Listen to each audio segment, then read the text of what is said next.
You know,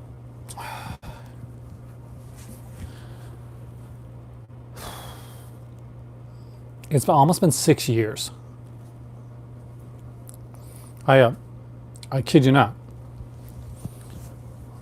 I've kind of been doing this here in one form or another since 2012. Actually, around October of 2012, to be precise. And I have, and those videos, let's just say they weren't the most viewed videos in the world. And to be completely honest with you, if you go back and you watch some of my early stuff around 2012, 2013, one, you'll see Morocco. Two, you'll notice that, yeah, the quality in some earlier stuff. Hey, Cubic Lover, you came in at the beginning. Welcome. I am kind of celebrating an almost 6-year anniversary of YouTube. And the last time, when we last left off, I was bemoaning the fact that Friday the 13th, hey Rich, how's it going? Had not yet had a good box set. So what I wanted to do tonight, or at least what I wanted to start doing, we'll see where this goes, in the family circus type of map channel that I have here. So just to make sure my voice doesn't go tonight, I did bring down 2 drinks. Not tea, because I had to bring it downstairs. Hey James, you're here for the beginning of it. So I got something called Bubbly, which I'm hoping tastes like Fresca, because I picked it up real cheap. And of course, because I buy the big Fanta packs, I got Barks root beer. It's got bite. But yeah, so when I last left off, we were talking about horror box sets. Actually, we were talking about the fact that Friday the 13th doesn't have, oh yeah, I love, but best can root beer. The best root beer for me still is going into like an actual A&W and getting those. I remember getting the root beer floats, especially when I was a kid. I love that. Is that Friday the 13th doesn't have a good set out there yet. Now, you guys helped me making my decision last time around, so I am getting the Vinegar Syndrome stuff, and I'm actually very excited about the Vinegar Syndrome Halloween package.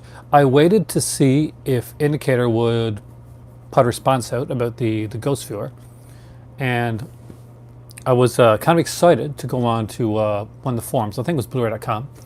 I noticed that Vinegar Syndrome had made a couple responses to some comments that were made, but they didn't say anything about the Ghost Viewer. So yeah, that decision's been made. I will still get that set down the road, but I don't think that I gotta jump on it really quickly right now, the way that I thought I was going to. And thank all you guys here for helping me make that decision, because I was really, really unsure of what to do. And you guys reminded me that that I kind of am the Vinegar Syndrome Z-grade horror type of guy, which I sometimes forget. Hey, Reality, how's it going? We are talking horror box sets that did it right. Unlike Friday the 13th, who, when they tried to put an ultimate one, did the tin that I'm going to be honest with you, that I didn't like. You missed my streams lately, but you're back tonight. I am so glad to have you back. I am glad to be here. I'm wearing my purple shirt, so exactly, you are here now. And we're talking about, I think Night of Demons might sell out, James. I don't think that William Castle box set is going to sell out too quickly. The William Castle set is one that me and a lot of people, and people like me, will definitely. Oh, are you talking about the Vinegar Syndrome one? I'm not going to try to wait too long. I may be doing like a talk on that one with I got to learn some details, but I definitely want to get the Vinegar Syndrome set. It's only 1,500 of each of those. My God. So Fresca is kind of like a if you've never had Fresca.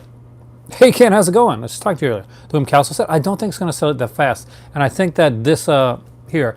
I know that you think some people think that it's just me, but I think this is going to affect some people's thoughts on on the set.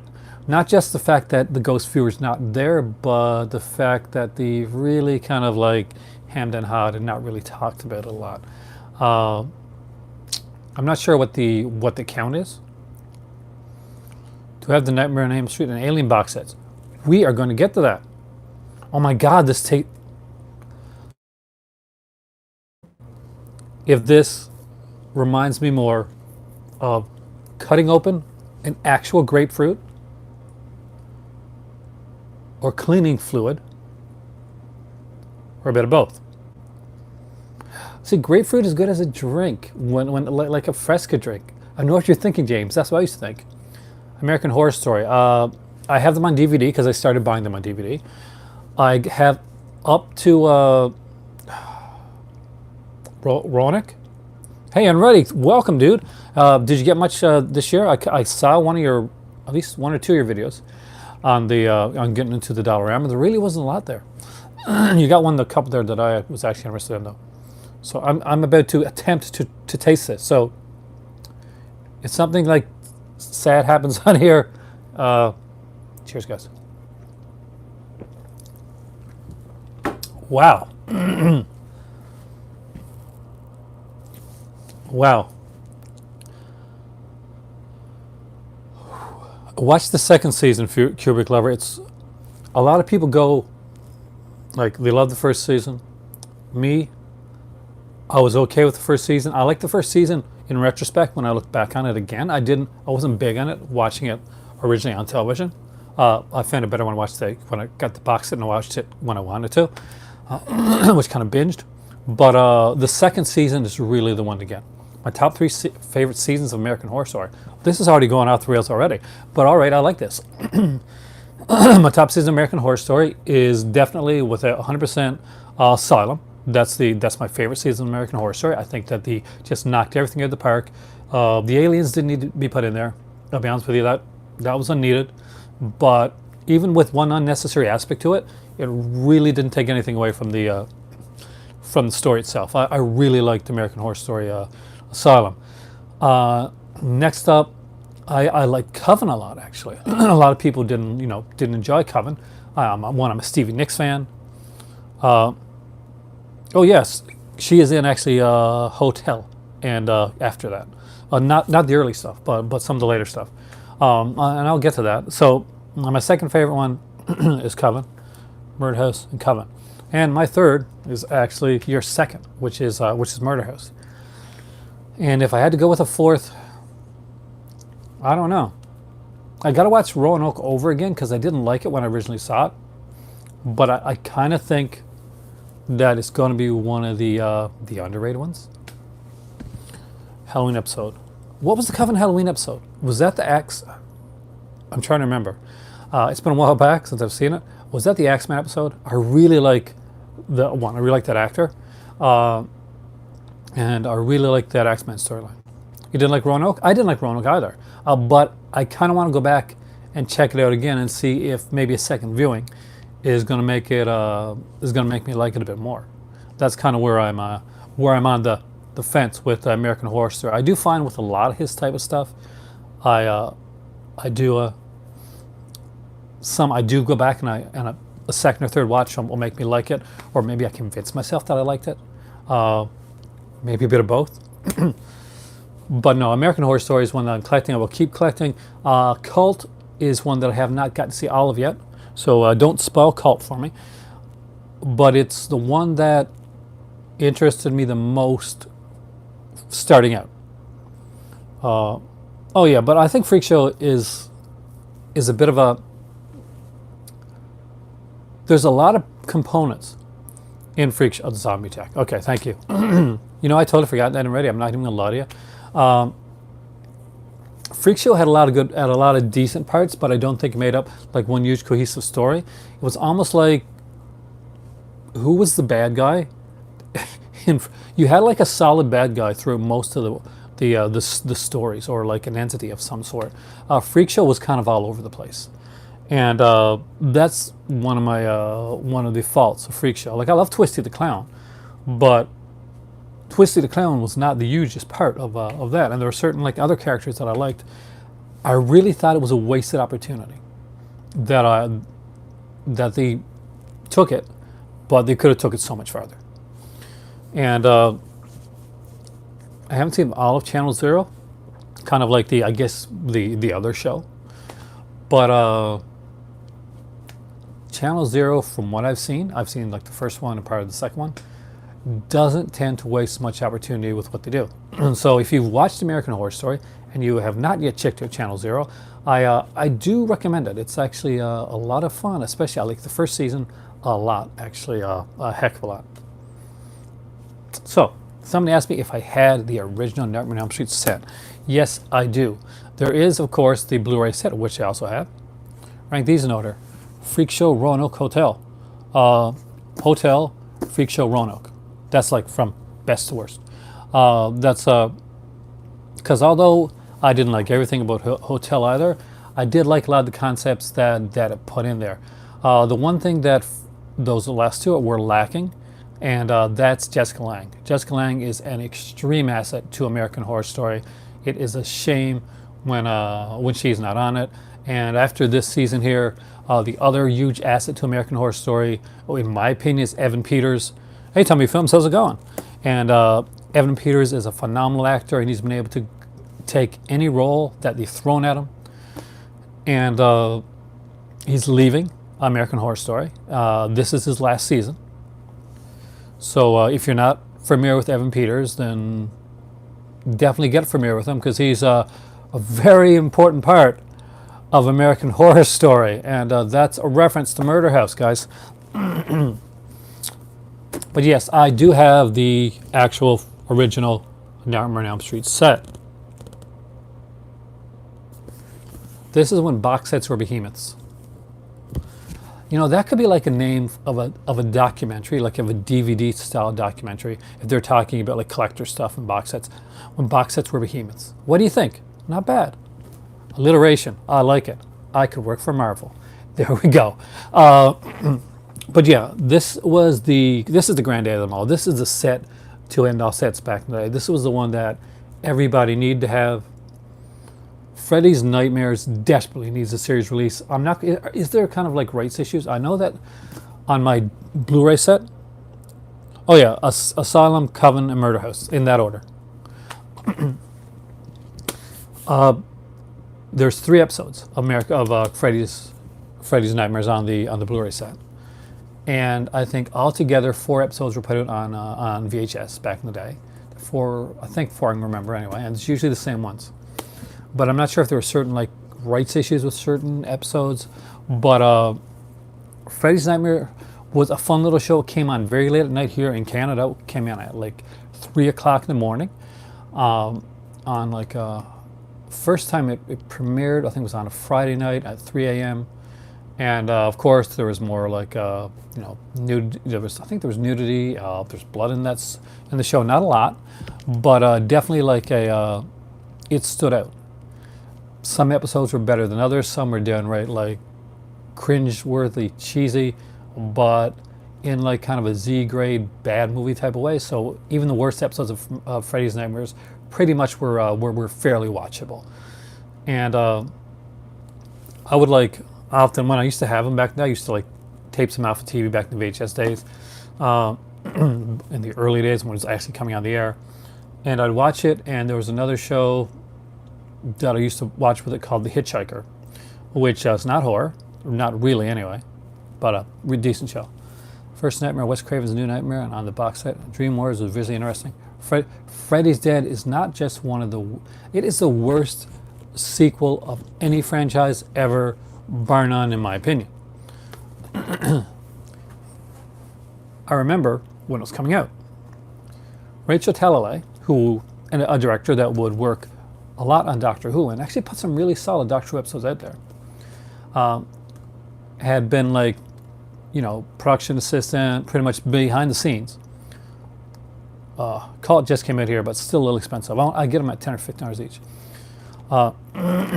And it was a big deal because she'd been on all the Nightmare on Elm Street films, so she was finally going to direct her Nightmare on Elm Street.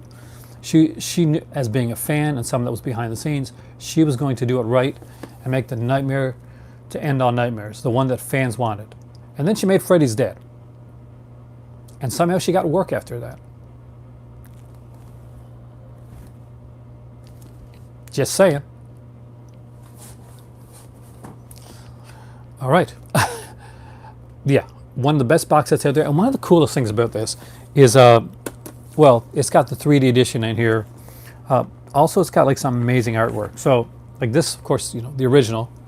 But one of my favorite artworks of any is I really, really love this one for part 2. I think part 2 is underrated, actually. That is one of the most brilliantly beautiful ones.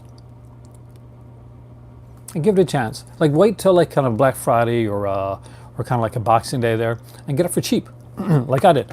I bought it on DVD and I got it for like $10. It was also on Blu-ray for $10 as well, but I'd already bought in the first couple seasons on DVD, so it needed a good soundtrack because you can't watch the film, James. you gotta just listen because it's really painful. But one of the big things for this set here, and one of the things people would talk about a lot, is this right here, the Nightmare Series Encyclopedia. It's features kind of a video game. Really, I can watch Jason Takes Manhattan all day long. It's not great, but I can watch it. There's interesting aspects of Jason Takes Manhattan. I find it physically hard to sit down and get through Freddy's Dead and like that, you know.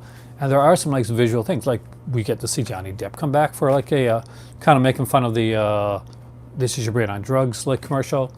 There's a couple of cute aspects with the power glove and all that type of stuff. But overall, no, for me, it really is the worst sequel of all sequels. See, some people that are really big Halloween fans would say, well, that's Halloween Resurrection.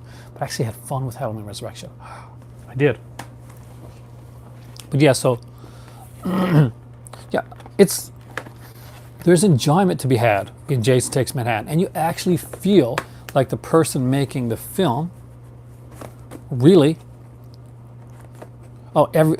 Jason goes, and anything New Line that came out for, screw it.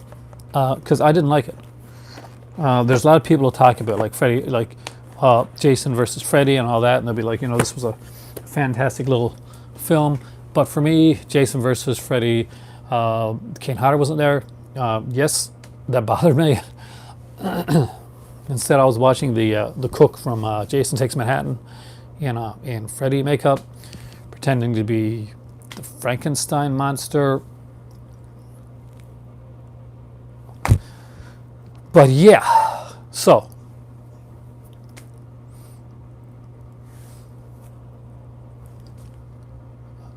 did you see it in theater, James? That was fun in the theater. I saw Jason Takes Manhattan in the theater. That's actually, it came out around 1989, I think, because I was in college at the time. And I got to see Jason Takes Manhattan and Freddy and Nightmare on Elm Street 5, both in the theater. I think they came out the same year. I could be wrong, but I'm pretty sure I saw them like within the same like 6 months, if not like closer than that. So what are some other amazing box sets that got it right? Friday the 13th still hasn't got it right when it comes to box sets, but what other ones got it right? Well, although it's not on Blu-ray, Dawn of the Dead got it right. Dawn of the Dead was an amazing box set. This is in the heyday of the Anchor-based stuff. Oh yeah. As you guys know, I like a lot of movies that not very many people like. That sometimes only the movie makers and their moms like, and me. I can rewatch things. So it's a horrible movie. Okay, but Dawn of the Dead, this was a box set done extremely right. So It came with like 4 discs. We got the theatrical version, the US theatrical version. We got the, oh, Ramiro. I never got to meet Ramiro. It's one person always wanted to meet, and it saddened both me. Hey, Brian. And it saddened my better half, because we were both huge fans of Ramiro, and he was such a cool, like, geeky little guy with big glasses. Our hearts were broken when Ramiro passed away. He was someone that we both really, really enjoyed. And she's not a huge horror fan, but she would sit down and watch anything. One bad movie that you and your 2 kids watched recently that you said was, Things. If you have not seen, it's actually going to be a collectible card game now. That's something that's being worked on. But the movie's called Things. It is from Introvision, which is a kind of a sub-label from Severin Films, and it's not very expensive to buy. It's definitely, if you want like the baddest of the bad, then definitely check out Things. It was made in Canada. There's mullets, a lot of drinking, some of the worst effects you're ever going to see. See, look, Brian knows. And they take a porn star, a very famous porn star, and they keep her clothes on. Because Things. It's a badge of honor to sit through Things. It beats out all the other bad movies. See, all the other ones got the Hollywood hype, like movies like The Ring and Troll 2 and all that stuff. Amberlynn, right? Yes, I'm slightly familiar with the filmography of the thespian known as Amberlynn. But yeah, all the other ones got nothing on Things. Check it out. But yes, this is one of the ultimate box sets. I would love to see this one like this, kind of just this, maybe with a couple extra features poured over to Blu-ray or 4K. I love to see 4K. Oh, I love the Alien Anthology. Actually, that's one of the ones that I'll show you after. I do have that one. Amberlynn. And of course, there's Amberlynn, there's Ginger. There's a bunch of Lyns, wasn't there? There's like Ginger Lynn. I think there's another Lynn as well. And of course, well, Madison. Yeah, anyway, off topic. Yeah, Dawn of the Dead, great set, and so well put together.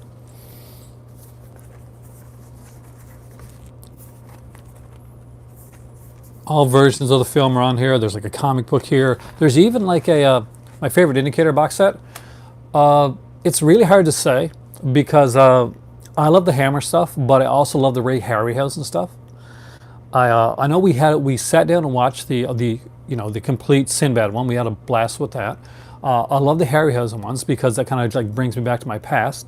The most recent Hammer box set that came out, the one that got kind of like, people were kind of mad because they weren't sure, because you had a couple war movies, kind of a couple of different things than you normally see from Hammer. I really like that one, and I see that with each consecutive box set that they put out of the Hammer stuff, the features are getting better, they're getting longer, they're getting more in depth, and they're sticking with a lot of the people that I really like to listen to, like people like Kettlinger, that I always like look for their stuff when it comes to their to the set.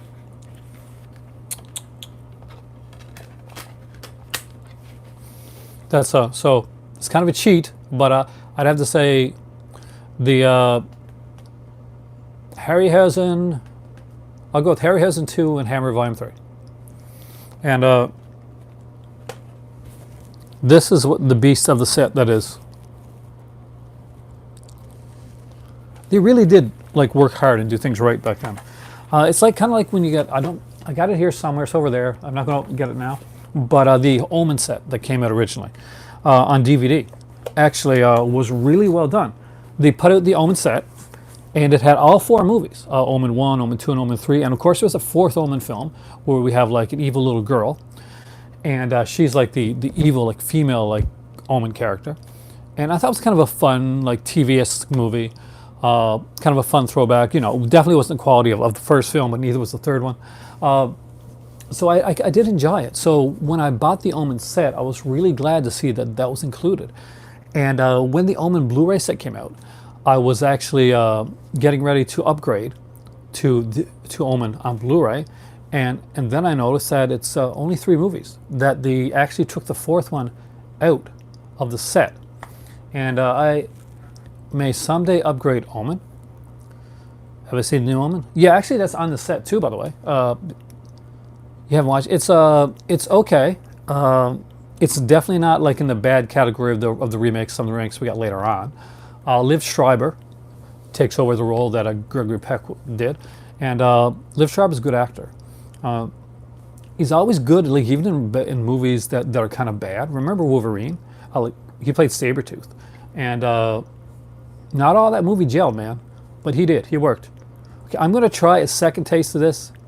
Oh, tell Raven hi, and tell her I really enjoyed listening to the podcast that she was recently on. Supergirl for the win. My God, this is really horrible. Ask Raven if she's ever tried bubbly. And then don't do that to Raven. That's not a nice thing to do to anybody. I would not do this to my kids, and I made them watch things. But I'm sure the oh my God, this is horrible. It is so bad that each time I taste it, it tastes worse than the last time I tasted it. Yeah, but I can't stop from tasting it again. Oh, actually, she was really good on the podcast, and I look forward to hearing her again. I also have my kids on here. Unfortunately, they are in well, not unfortunately, because it's good for them. They're actually loving Halifax, and I FaceTime with them actually just a couple days ago, which was a blast. Oh yeah, we got Tab. I remember Tab. That's not still around. Is Tab still around? I don't remember Tab still being around. I remember from my high school years, but I kind of don't remember it afterwards. It's kind of like just the beginning. I think it was the beginning of my college years. There's something called Zima, and it was an alcoholic drink. It was not like that, and not a good one, but it was a drink nonetheless that I remember trying, and yeah, even in the day that that was only in the 70s and 80s. Oh man, I'm old. I'm so old. I feel so old right now because I feel like Tab. Oh, that's just yesterday. But yeah, there's Tab. There's a lot of those drinks when like there was this one I used to get at like Shoppers Drug Mart. I can't remember the name right now, but it actually had like a precursor to the bubble pop stuff. It had like, it was like kind of like an Italian soda type of drink, and it had these like little like bubbles, like it seemed almost plastic like, kind of gelatin, I guess, gelatin bubbles on the inside. It was pretty atrocious, but for some reason I was addicted to it. Lord knows what they put in those little gelatin bubbles. Color pop, yeah, we do. It is to me like, you know, my kids maybe they call it soda, newfangled soda, yeah, but where I'm from, speak Perrier. From the bowels of the earth comes Perrier.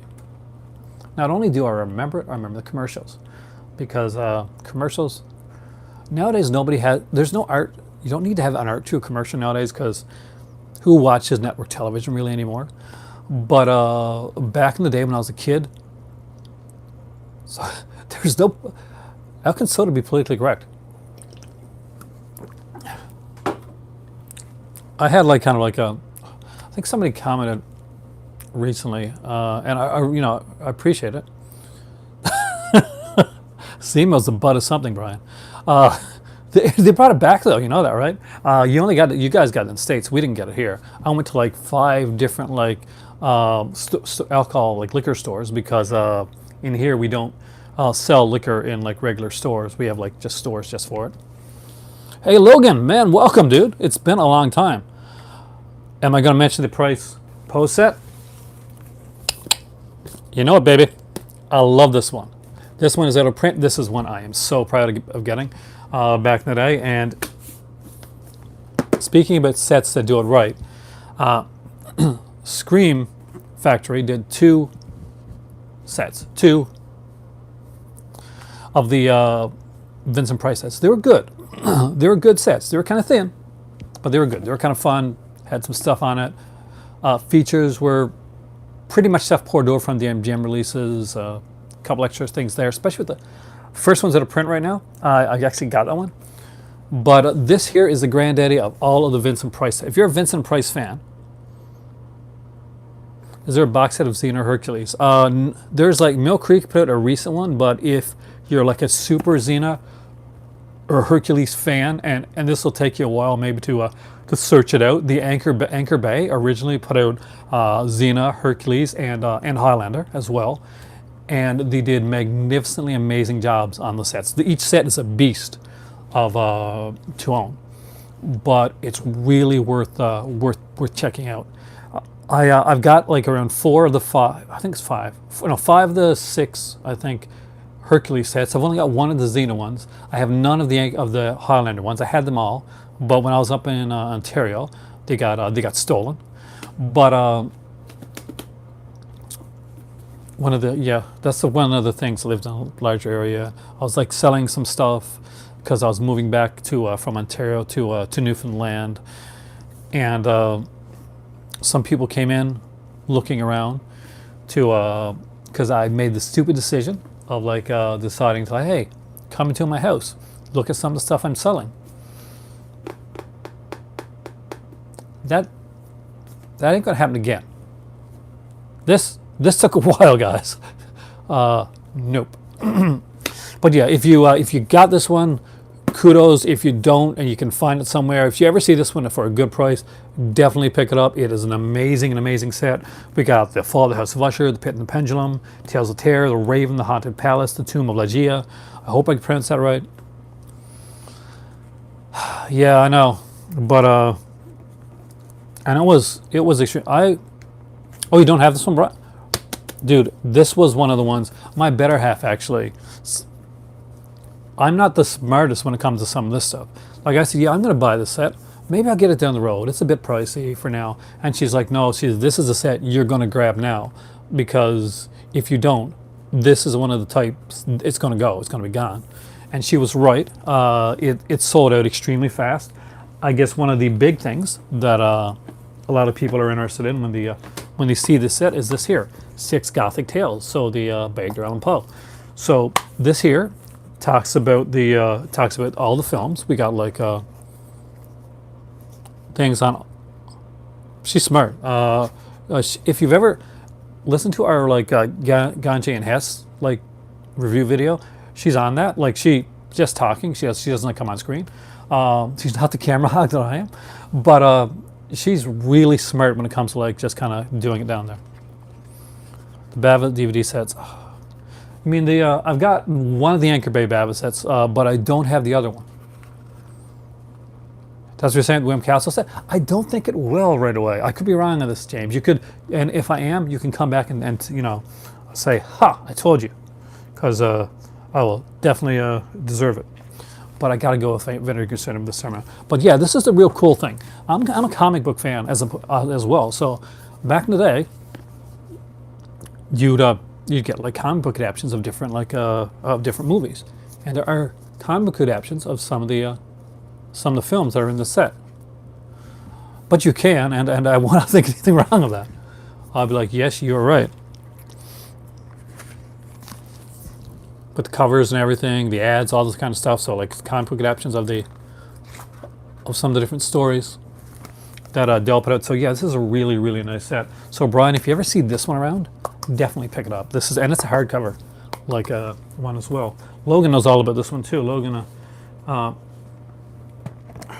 and me get a lot of the same stuff when it comes to that, but he gets more of it because he rocks it. Another set that I think everybody should have in their collection, and it's one that is a perfect set for Halloween, for watching like a few different ones. You know, definitely watch some of the episodes. This is a TV show. Got the Scream Factory. The Scream Factory Vincent Price sets are great, and the first set is out of print. It's just this is one of my babies. It really is. But this is one of the first sets that I got to say, like this, my most prized possession, my most prized possessions for a TV set. You know, along with my Batman, my Robotech, 'cause I'm a big geek with stuff like that. But Thriller. Take it from me and Stephen King as well, by the way. This is one of the great anthology series of all time, right up there with Outer Limits, right up there with Alfred Hitchcock Presents, and right up there with Twilight Zone. Thriller is an incredible series, and Image Entertainment put a 14-disc set. It's got some amazing episodes with some great actors from like William Shatner, Leslie Nielsen, Richard Chamberlain, Elizabeth Montgomery, Mary Tyler Moore, Cloris Leachman. It just goes on and on. It's got over 50 hours here of special features, 27 audio commentaries on this set here. Episode promos, just some great stuff, does some isolated things. Hey Stephanie, welcome, by the way, and tell me you have Boris Karloff's Thriller. There was like a channel one day that one of those like retro channels that when it came on the air, one of the things it did was it showed like a marathon of a Thriller episodes, and I still remember to this day. And it's not one of the creepy episodes, but it's very effective, especially I guess in today's climate. It would be no, so okay, Stephanie. Oh, you got to see it, James. You really got to see it. There's a little boy, and he's playing cowboy, and he takes a gun, and it's a real gun, and it's an incredibly tense episode. But there's like, it plays off like the tenseness and a bit of, and like some of the comedic aspects of it. It's a nice balancing act, and it does it really. Oh, you got it from watching my channel? Then I really do hope you love it. And don't hate me for it, because I'm going to be honest with you, I really do love that show. There are some episodes of that show. If you've ever read Stephen King's book Danse Macabre, which is one of my go-to tomes on the horror genre in general, King just went through it all. Oh yeah, yes, I did say Channel Zero is a good show.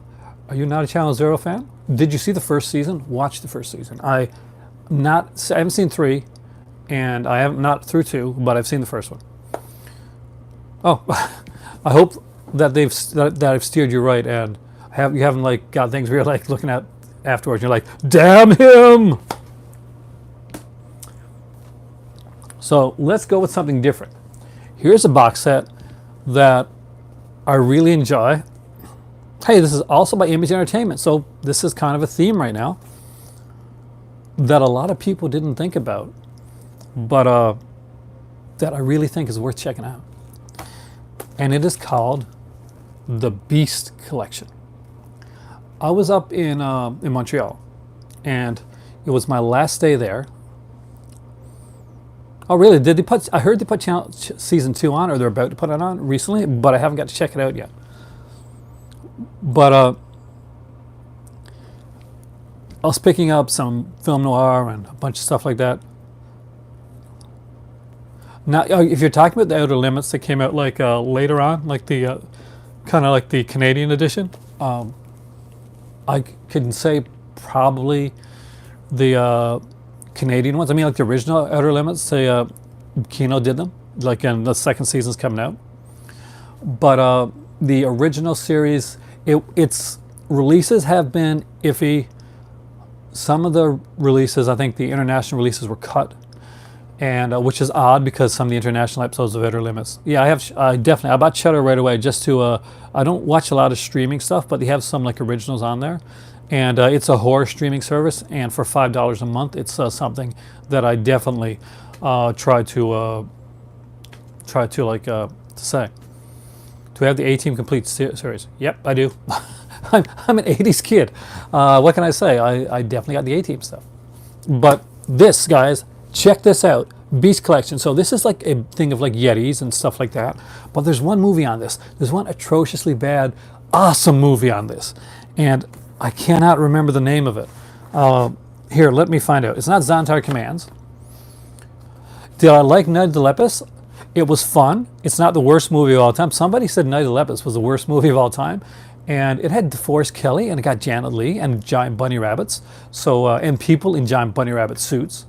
And I do like bunny rabbits. I'm a huge fan of the Looney Tunes cartoons.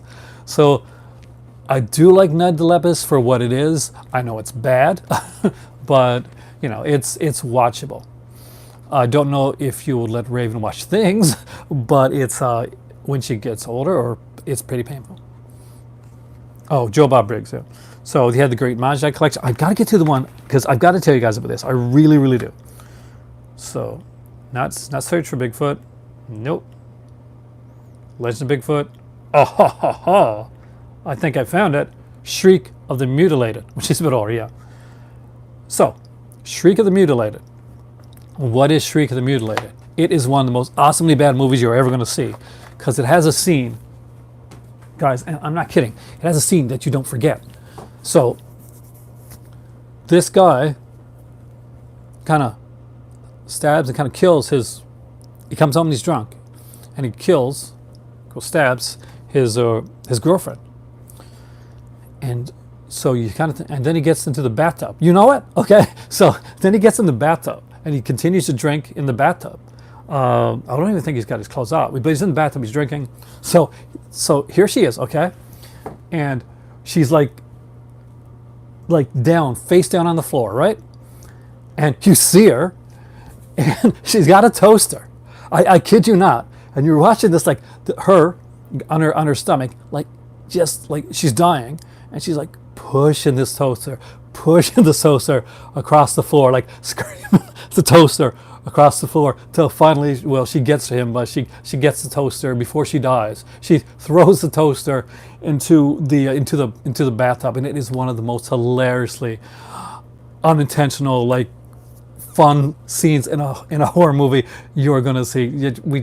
We're watching it, and it's me and my oldest and my better half, because it's a monster movie. She has my monster movie horror, and this happens, and it comes out of nowhere. It has like little to do with the rest of the plot, and she's just like pushing the toaster along the floor, and we're cracking up. We're crying. We're laughing so much that tears are coming out of our eyes, and we had to stop the movie and just compose ourselves. And then we rewound it and we watched that scene all over again because it's awesome. Check out Shriek the Mutilated, because toaster scene rules. Anyway, that's why I put that set in there, because I wanted to talk to you guys about that. Of course, it also has Zontar on there, and Zontar is probably famous if you're a SCTV fan. Being Canadian, SCTV was a huge thing for me growing up, and being into comedy a lot. There's a time when I thought I was going to go into stand-up, or at least do something like in comedy here in Canada. We do have a lot of like a skit comedy, but I'm not that funny, to be totally honest with you. But there's an episode of SCTV. It's a sci-fi episode, and it's a takeoff on Zontar, and it's brilliantly done. You just got to see it. It's got like they're like being taken over, and there's like these cabbage leaves on the back of their head. That's how you know that they're taken over by the alien. It's SCTV is just one of those brilliant Met-like shows that was so far ahead of its time, and like its writing, it even like it precursed like in many ways the VJ that you'd see on like MTV and Much Music, which is a Canadian version of that as well. So next set, and one that I do recommend, and man, this like a couple of these I haven't put out. Oh, are you going to MST3K Live? Oh man, see, this is one of the things, Logan, that I am completely jealous of. James knows his SCTV. Logan, if you haven't seen SCTV, I really do recommend you check it out, because you do have that type of humor. That SCTV would be your type of thing. MST3K Live. I'm a huge MST3K fan. I don't have many of the sets. I think James has them all. I've got like maybe like 3 or 4. I'm so sad. Are you going to get any footage, Logan? If you get let me know. Definitely let me know. Oh, I'm sure you're going to get some stuff for if you get some stuff for the channel, definitely. If you guys don't know, and there's nobody here that doesn't know Logan Toxic. Logan Toxic is the man who rocks it, and he does some amazing videos. Has an incredible channel, and does some cool music stuff too.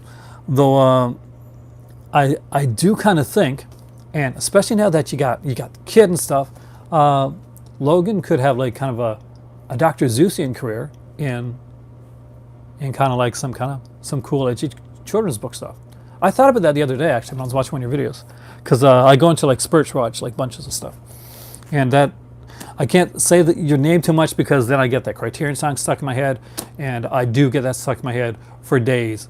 We were watching Logan's Criterion Hall video once, and it's me and my kids and my better half, and we're walking down the road, and so we get in the car, and I'm sure what it was. We were going to like H&V. There's an H&V there at the time, and we went in and I saw like some Criterion stuff, and I said, I'm thinking about getting this Criterion thing, and I didn't end up getting it. So we get back to the car, no word of a lie, and by the time we get back to the car, we're all humming the Criterion sale song on Logan's channel. So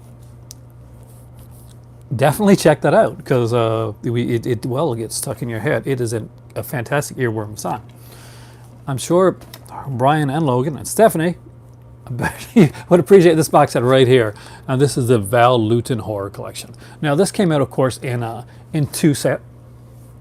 And I just got hit by one of my box set. I came out in two sets. One that had this extra documentary, and the other that was kind of on its own. I'm a huge Val Lewton fan. I knew it. See, first right off, Logan, Brian right away.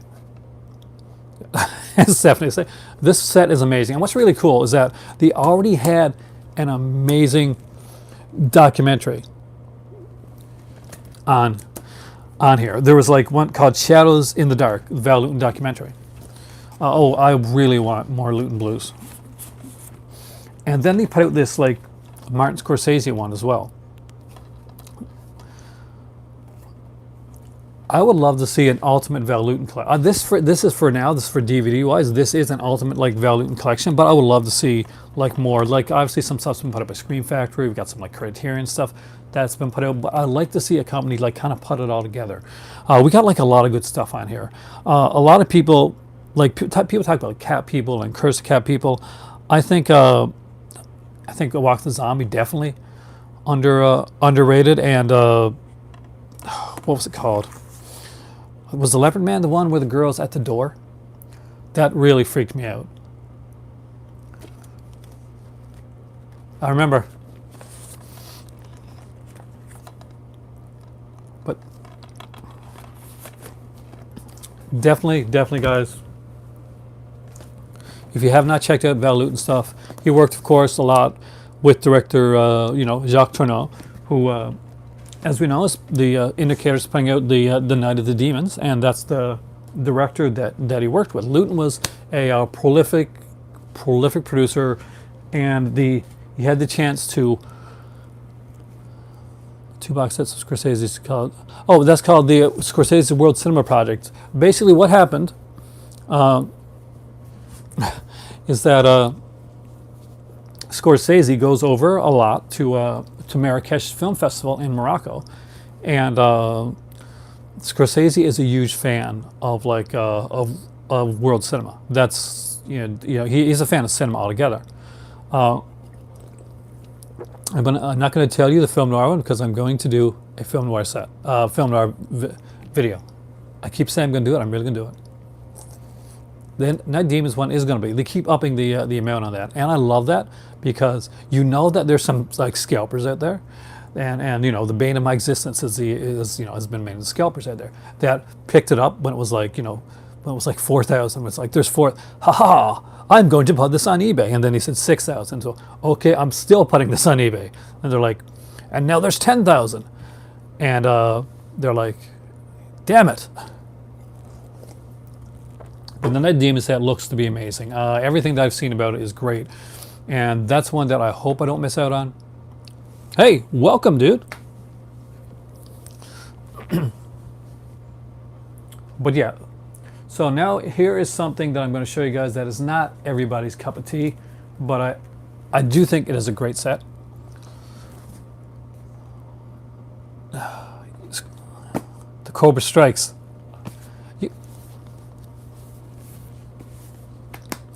The Scorsese, my sister-in-law, she's met like Scorsese and people.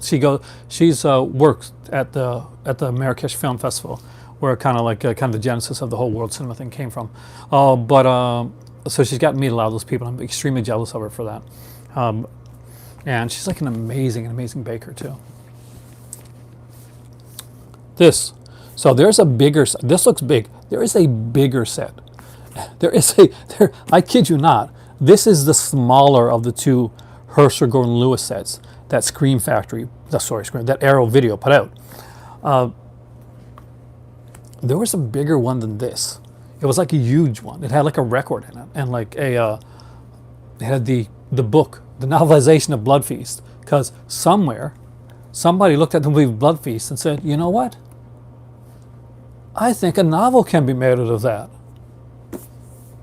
Okay, all right. But yeah, this is actually a really cool set. The documentary on Hersher Gordon Lewis on this is incredible, and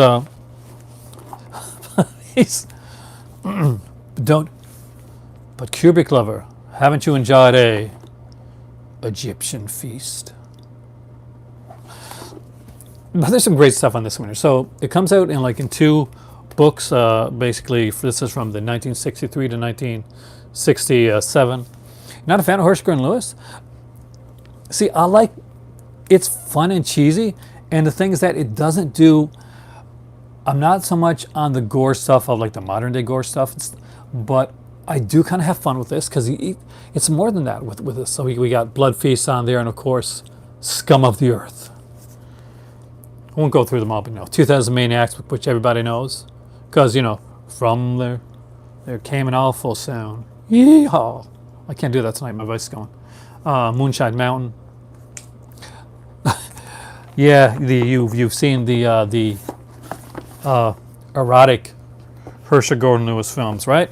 So now you know why he changed gears and did this. Vinegar Syndrome put out the set of Hersher Gordon Lewis's like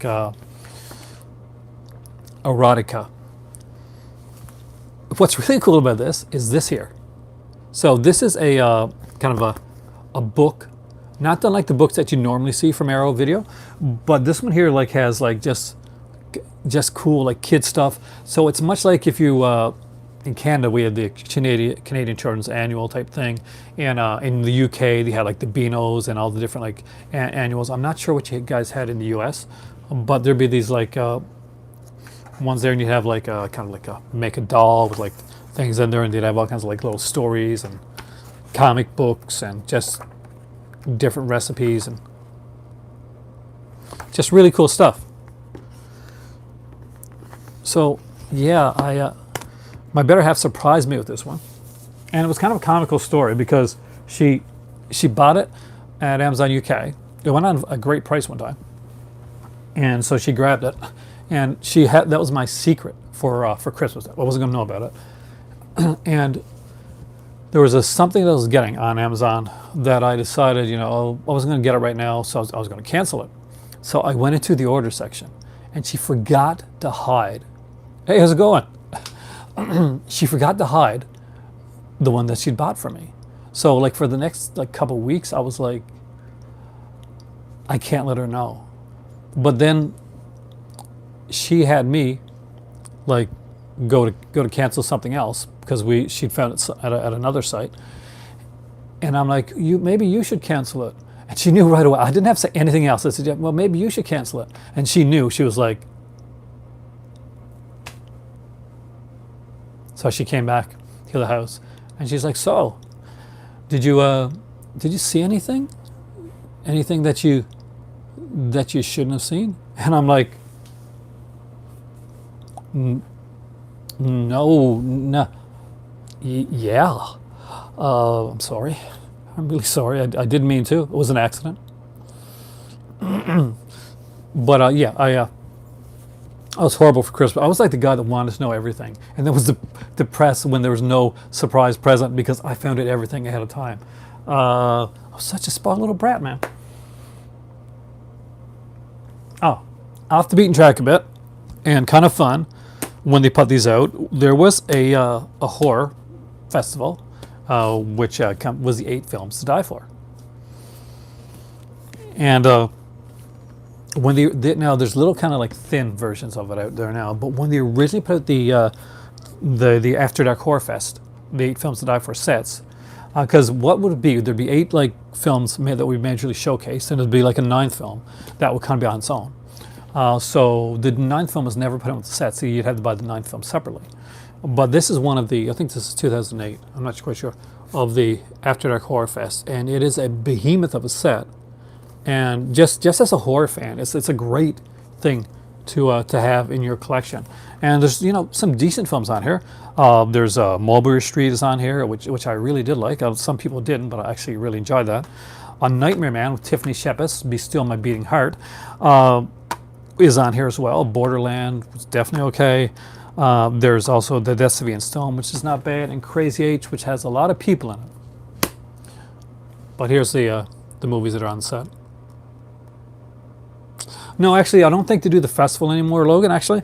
I'm not even sure if the After Dark Horror Fest does an 8 Films to Die For anymore. It's sad, but these sets here are extinct, and the actual this here, I think that may be extinct as well. That convention now. Somebody like Brian or Stephanie might know a little bit more convention-wise than me, that's for sure. But yeah, as far as I know, I don't think there is the After Dark Horror Fest, at least in a way that there's like the 8 Films to Die For, which is a shame because it was a nice way to spotlight some movies that otherwise may not have gotten that spotlight. And they did find like a few like definite like gems throughout the years in the After Dark Horror Fest. So I got a couple more that I want to show you guys. First off, I want to go with this one here. It's the Blue Underground set. Oh, fantastic marketing.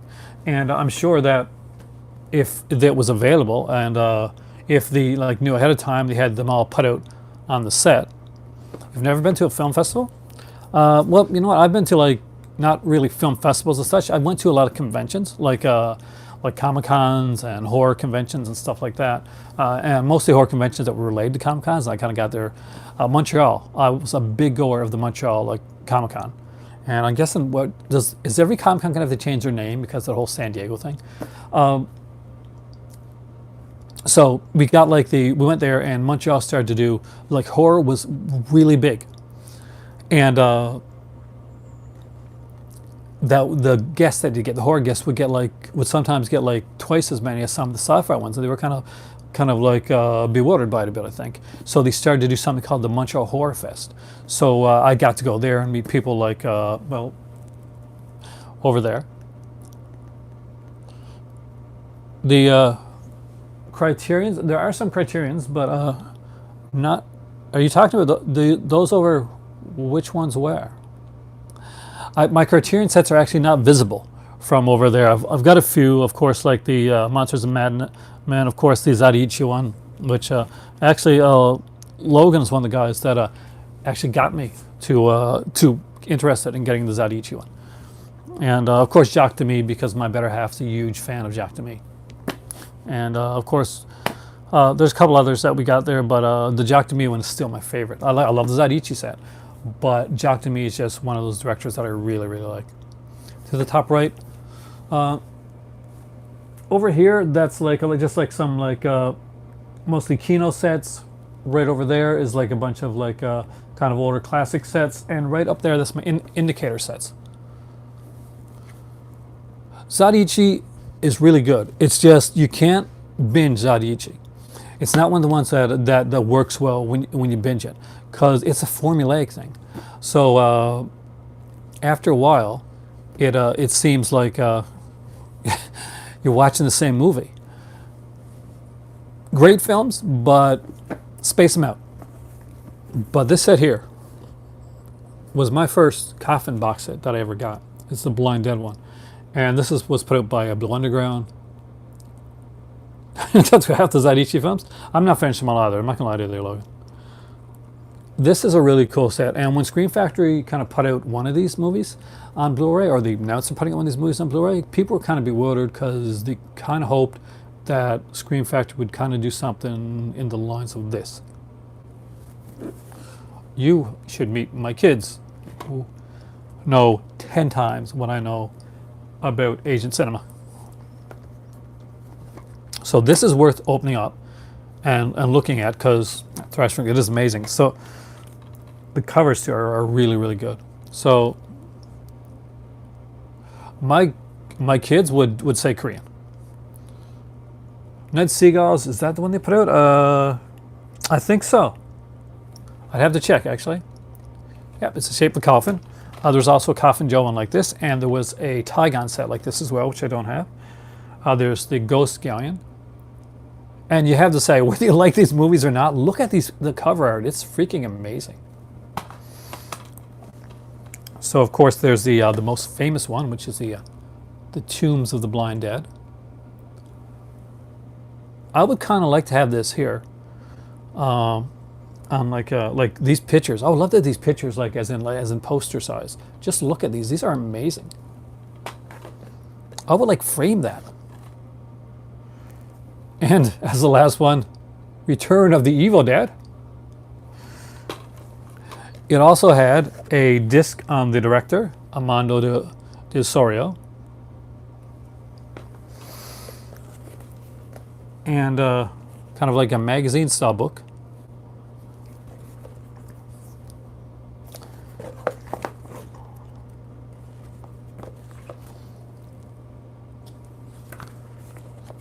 You haven't watched it yet? It's a fun one. I mean, like, have you seen the Blind Dead movies before, Brian? They're very atmospheric. Some are better than others.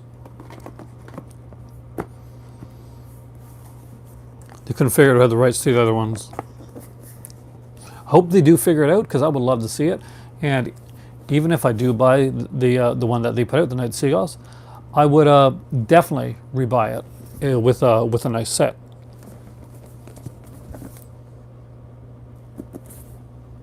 I love this one, and I stumbled upon this one. I went to like this house that was selling some DVDs, right?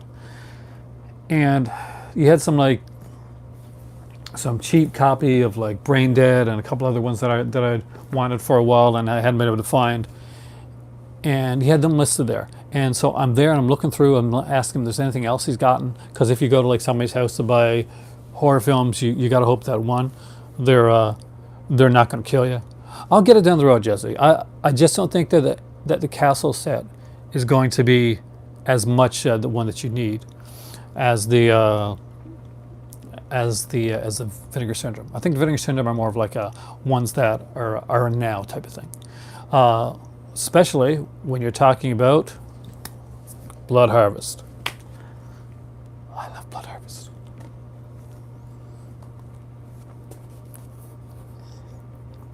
So next one here is one I grabbed the UK edition of this one because it was put out here in North America as well, but there's definitely a difference. And I'll show you what that is. And this is the Universal set. So again, it is coffin shaped for one. And I'm a huge fan of Universal Horror. You got to check out Blood Harvest. See, you're going to hate it and you'll be like, I'm never going to listen to you again. And I'm not saying it's a fantastic film. I'm just saying there's something about it that I like. Now, remember, I saw Blood Harvest back with my oldest when she was young. But I have a lot of like familial, like much like you watching a film with Raven. I've got a lot of kind of familial love for that film. So this is the set. Then it looks very much like the North American set, except if you look really closely, so I don't have to take them out there, you can see that rather than just having like the names of the films, like the North American set did with just blue discs, it actually has pictures of the movies on the discs, which I really do dig. And of course, this has the 3D edition of like Creature from the Black Lagoon. There are some like there's an amazing booklet in here. There's some great like cards and stuff like that. Kurosawa. That's a good way to put it. So we'll give Korean the better horror, but we'll give Japanese the better all-over filmography. Now, the fact that my youngest speaks a bit of Korean and my oldest speaks a bit of Japanese, I speak just English, lets them have a bit over me when it comes to stuff like that. But yeah, if you haven't got this set here, there is a great like Universal set coming out with all the movies on Blu-ray. It's a bit on the pricey side.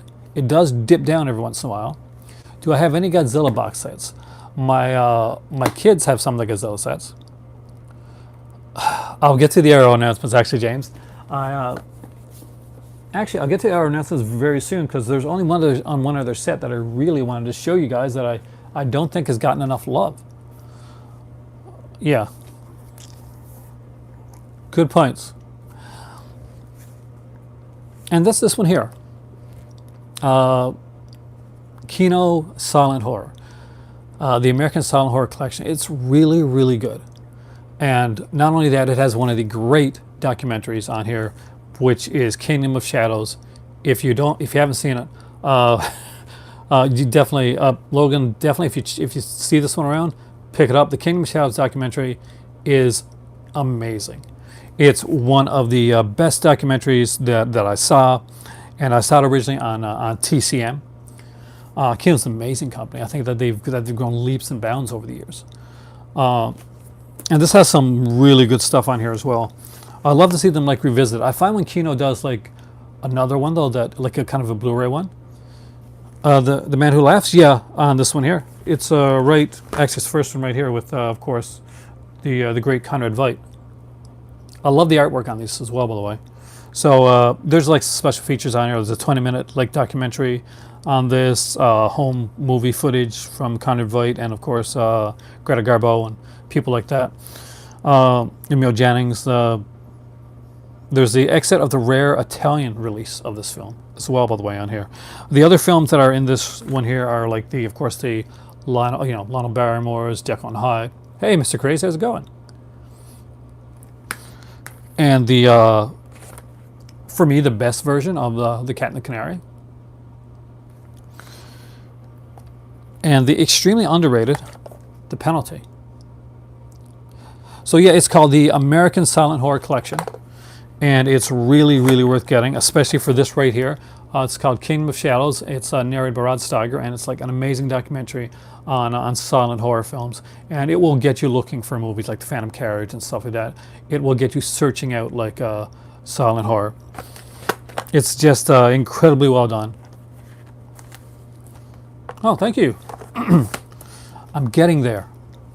Like Kino, I kind of get a feeling like Kino did like a film noir set that back in the day, like a DVD set, and I actually kind of stumbled upon it like about a year ago, and I picked it up. It was a great DVD set, and when they put out the Blu-ray set, it was all completely different films. I was kind of glad because I had the DVD set, which was like Film Noir: The Dark Side of Cinema, which is the Blu-ray one, and Film Noir: The Dark Side of Hollywood, which is the one that they put out with for first.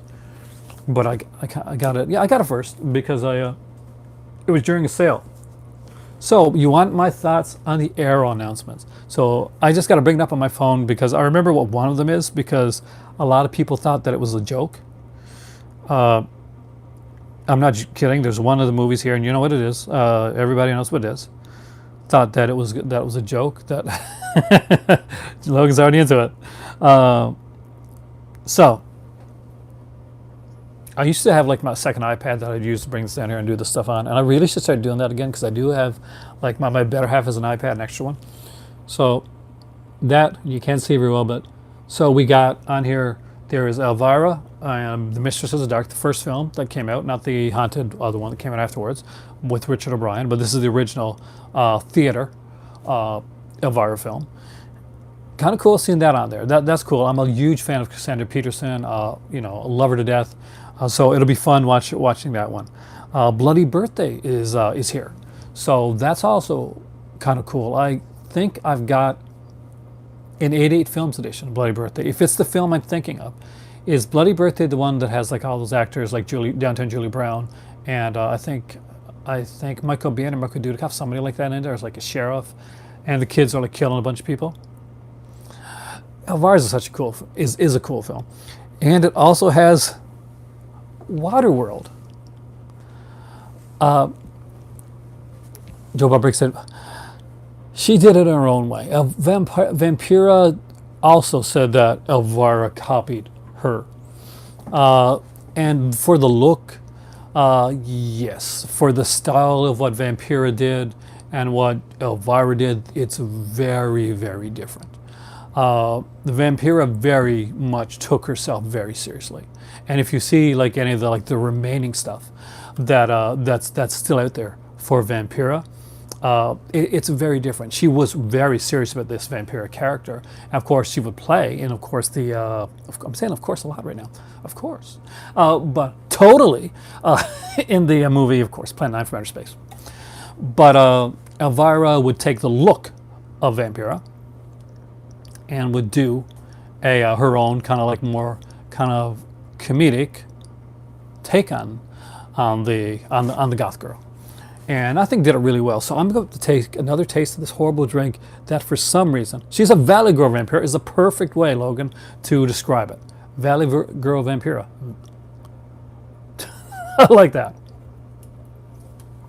And as somebody that grew up in Valley Girl days, I can totally agree. So Waterworld, there. Let's get it out there.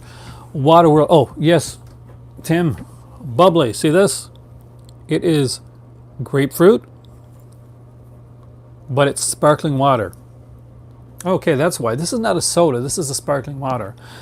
Sparkling water is one of those drinks that I never like, but I keep sipping. So it's a sipping drink. Why do I keep torturing myself? Because I'm not ready to open the box yet. I have determination, I tell you. Bubbly Water World. Oh. But yeah, so Waterworld's coming out. What I think I mentioned down here before, my oldest, when she was very, very little, I was in the Columbia Movie Club. And ever tried Shasta grapefruit? I don't know if I have. I think when you say Shasta, I think like Shasta Nasty and like it was a TV show. Sorry, I lost track there. But no, I don't. I think I have. But yeah, so Waterworld was one of her favorite movies. We'll watch it over and over and over again. And the thing was, it was a really long movie. So I'm not going to lie to you. It kept my child glued to the TV for like 2.5 hours. So I got to get some writing done. And at the time, I was like writing some comic stuff, which unfortunately did not get to see the light of day. And I worked really hard and did a lot of research on it. Moon Unit Zappa. Are you talking about the Zappas? That Valley Girl. Just really. Yeah, Moon Unit Zappa. That isn't the right name.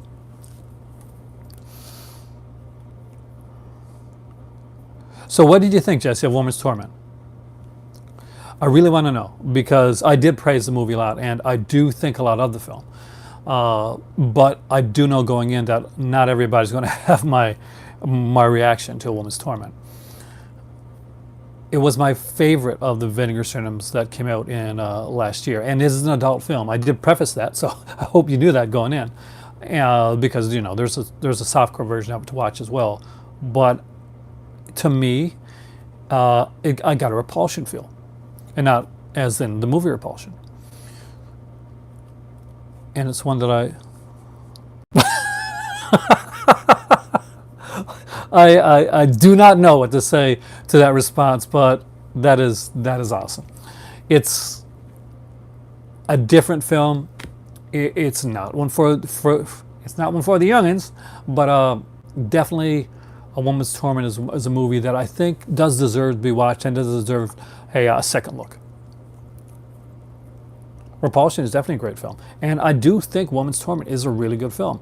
This is a movie that is an adult film that does kind of repulsion type of thing with the way that it's done. And there is some, like, I'm not going to say like that the acting is amazing or anything like that, but the actress that they used in the film, and what this is one actually kind of thing that fascinated me. So the actress that they used in the film was really different, and that's that is to be like the Polanski flick. So in A Woman's Torment, so is really, really different, really kind of out there. And a part of the way through the filming of this, and I'm not sure if you know such or not, Jesse, and I bet you did, she left. So she left the movie. So they had to get The I am glad you're here too, man. She left the movie, so they had to get like I think somebody else to go like that's you see her hair like different and like in certain sequences of the film. That's because somebody else. I think it's the is wearing a wig. It's not as gross as Repulsion, but it has a similar aesthetic type of feel overall to it. It just gave me that kind of sense to it. The sense of like kind of like a despair, the sense of madness that's in there. Definitely, A Woman's Torment is one that I do like champion, and I do ask people like this. I go right out. This is an adult film, but this is an adult film showing. This is showing you how adult films could be made, and be made into legitimately like actually really good films. No, that's the thing. And that's one of the things that amazed me is that, like she's there she's peppered throughout most of the film because the way that the film was shot. But there's certain sequences that she's not in. She walked away. I mean, she was on the set. I don't know if have you watched the features on it yet on Woman's Torment? Did you buy the Vinegar Syndrome Blu-ray? Not really. I wouldn't at all consider it a rape revenge type of film. It's different. I don't know. I wouldn't put it in that category. Actually, I don't exactly know how to put it. Jesse, you saw it recently. What would you consider the film? I would say psychological thriller, sort of, would be kind of the way that I'd go with it. But yeah, so she was there on the beach, where part of the film was done, and she was with one of the I'm not sure it was one of the people that worked on the film behind the scenes, and she was like, we could just go away from here, and she did. She did. She went away. She was a unique actress, and that uniqueness made it a better film than it probably would have been otherwise. No, she just left. She left the set, and she did not return. They had to get somebody else to actually come in, and I think she left the set with one of the guys that was actually working on the film with her. Now, I don't think like is it a romantic way. She kind of went. Psychological thriller porn, and you loved, yeah. And there again, it is. It's like an adult film. You can watch. There is a softcore version of it on there for people that do not want to see the X-rated aspect of the film. That is there. So you do have an option to watch either one. Is there another Last House on the Left coming out?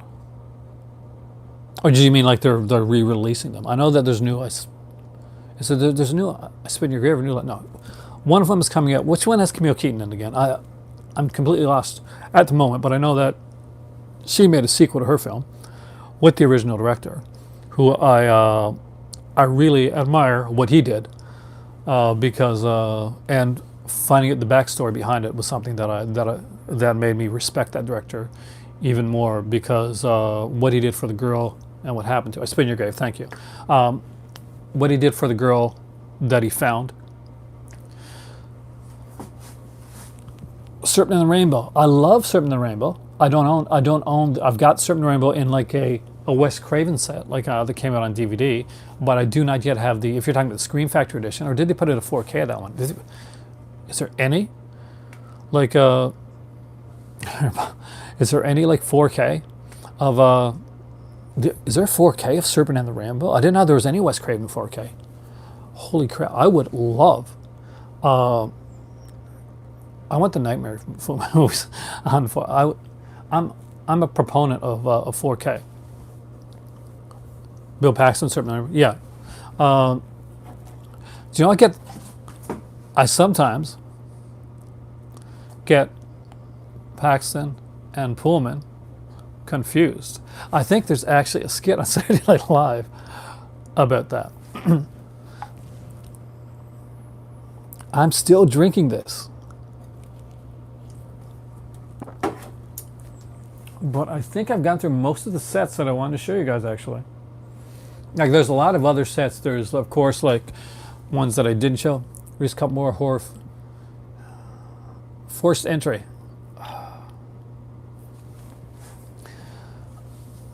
There's a few of the adult-oriented horror films that, or as like kind of like they're better known, is a term from back in the day where they were called like roughies, and I don't. They're a very niche. Tab's better than this. Tab's definitely better than this. Very, very niche thing. I'm not into to a lot of that type. There's some. My dad would know like a lot a bit more about that stuff because back in the day, my dad's older than me, or magic happened, so he would see like a lot of these films that would show like in legitimate theaters and stuff like that. But like of course, I watched certain ones, and I like the more filmic stuff. Like there's one that came out. Yeah, pretty much. That's pretty much what Ruffy is. And getting more than slap, like really getting. Like some of them can be extremely tough. And some to me, some of them I just couldn't watch. It's not my. As Austin Powers would say, it's not my bag, baby. It's definitely not. But some of the other ones, the lighter ones, Dracula Sucks with Jamie Gillis was actually pretty good. Jamie Gillis is one of the adult like actors that actually could act much. There actually were ones that could act.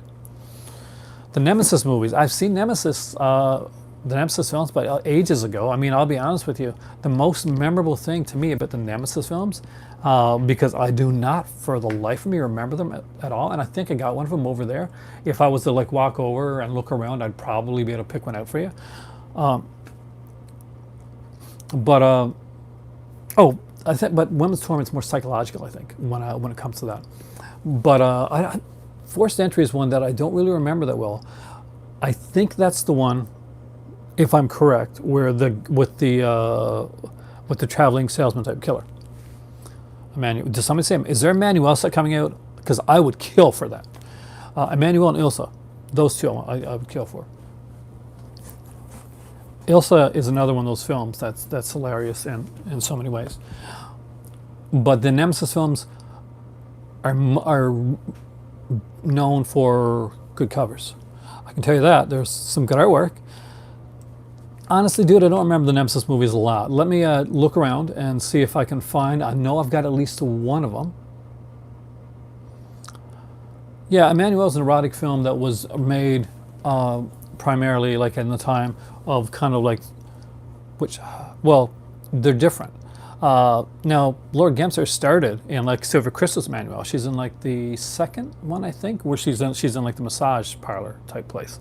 But and then she would later go on to do her own Emmanuels. They're very different. Sylvia Crystal enjoyed making the movies much more than Laura Gemser did, and Sylvia Crystal is much more of a free spirit than Laura Gemser. If you ever watched any interviews with any of those with either of those actresses, then you'll know that Sylvia Crystal's take on the character of Emmanuel was much more free. Oh, okay, yeah, no, I totally messed it up there. Just I do remember that one. But if there's, I don't know if I've seen it. To be totally honest, Jesse, I'm not. It sounds familiar, but I don't know if I've seen it. I know there's one that my dad saw that was pretty intense. When did this become the Skinamax stream? Is there like a? Did I miss something? Is there like an Emmanuel set coming out? Because the original films were actually very good, and it wasn't until later on that they actually got like more hardcore and like different things into the film. They actually started out very, in my opinion, very like classic, classy, beautifully shot films, and that were meant in many regards for like the emerging of the kind of like the coming of the sexual revolution and and kind of like the strengthening of like and the beginning of like kind of a woman power and taking over women's, and that's something that's very like relevant, especially over the last couple of days. Aaron After Dark. But yeah, because there was an Ilsa box set like Jesse like a long time ago, and I missed out on it. And I thought the films are. I like Dan Thorne. I remember watching, what was it?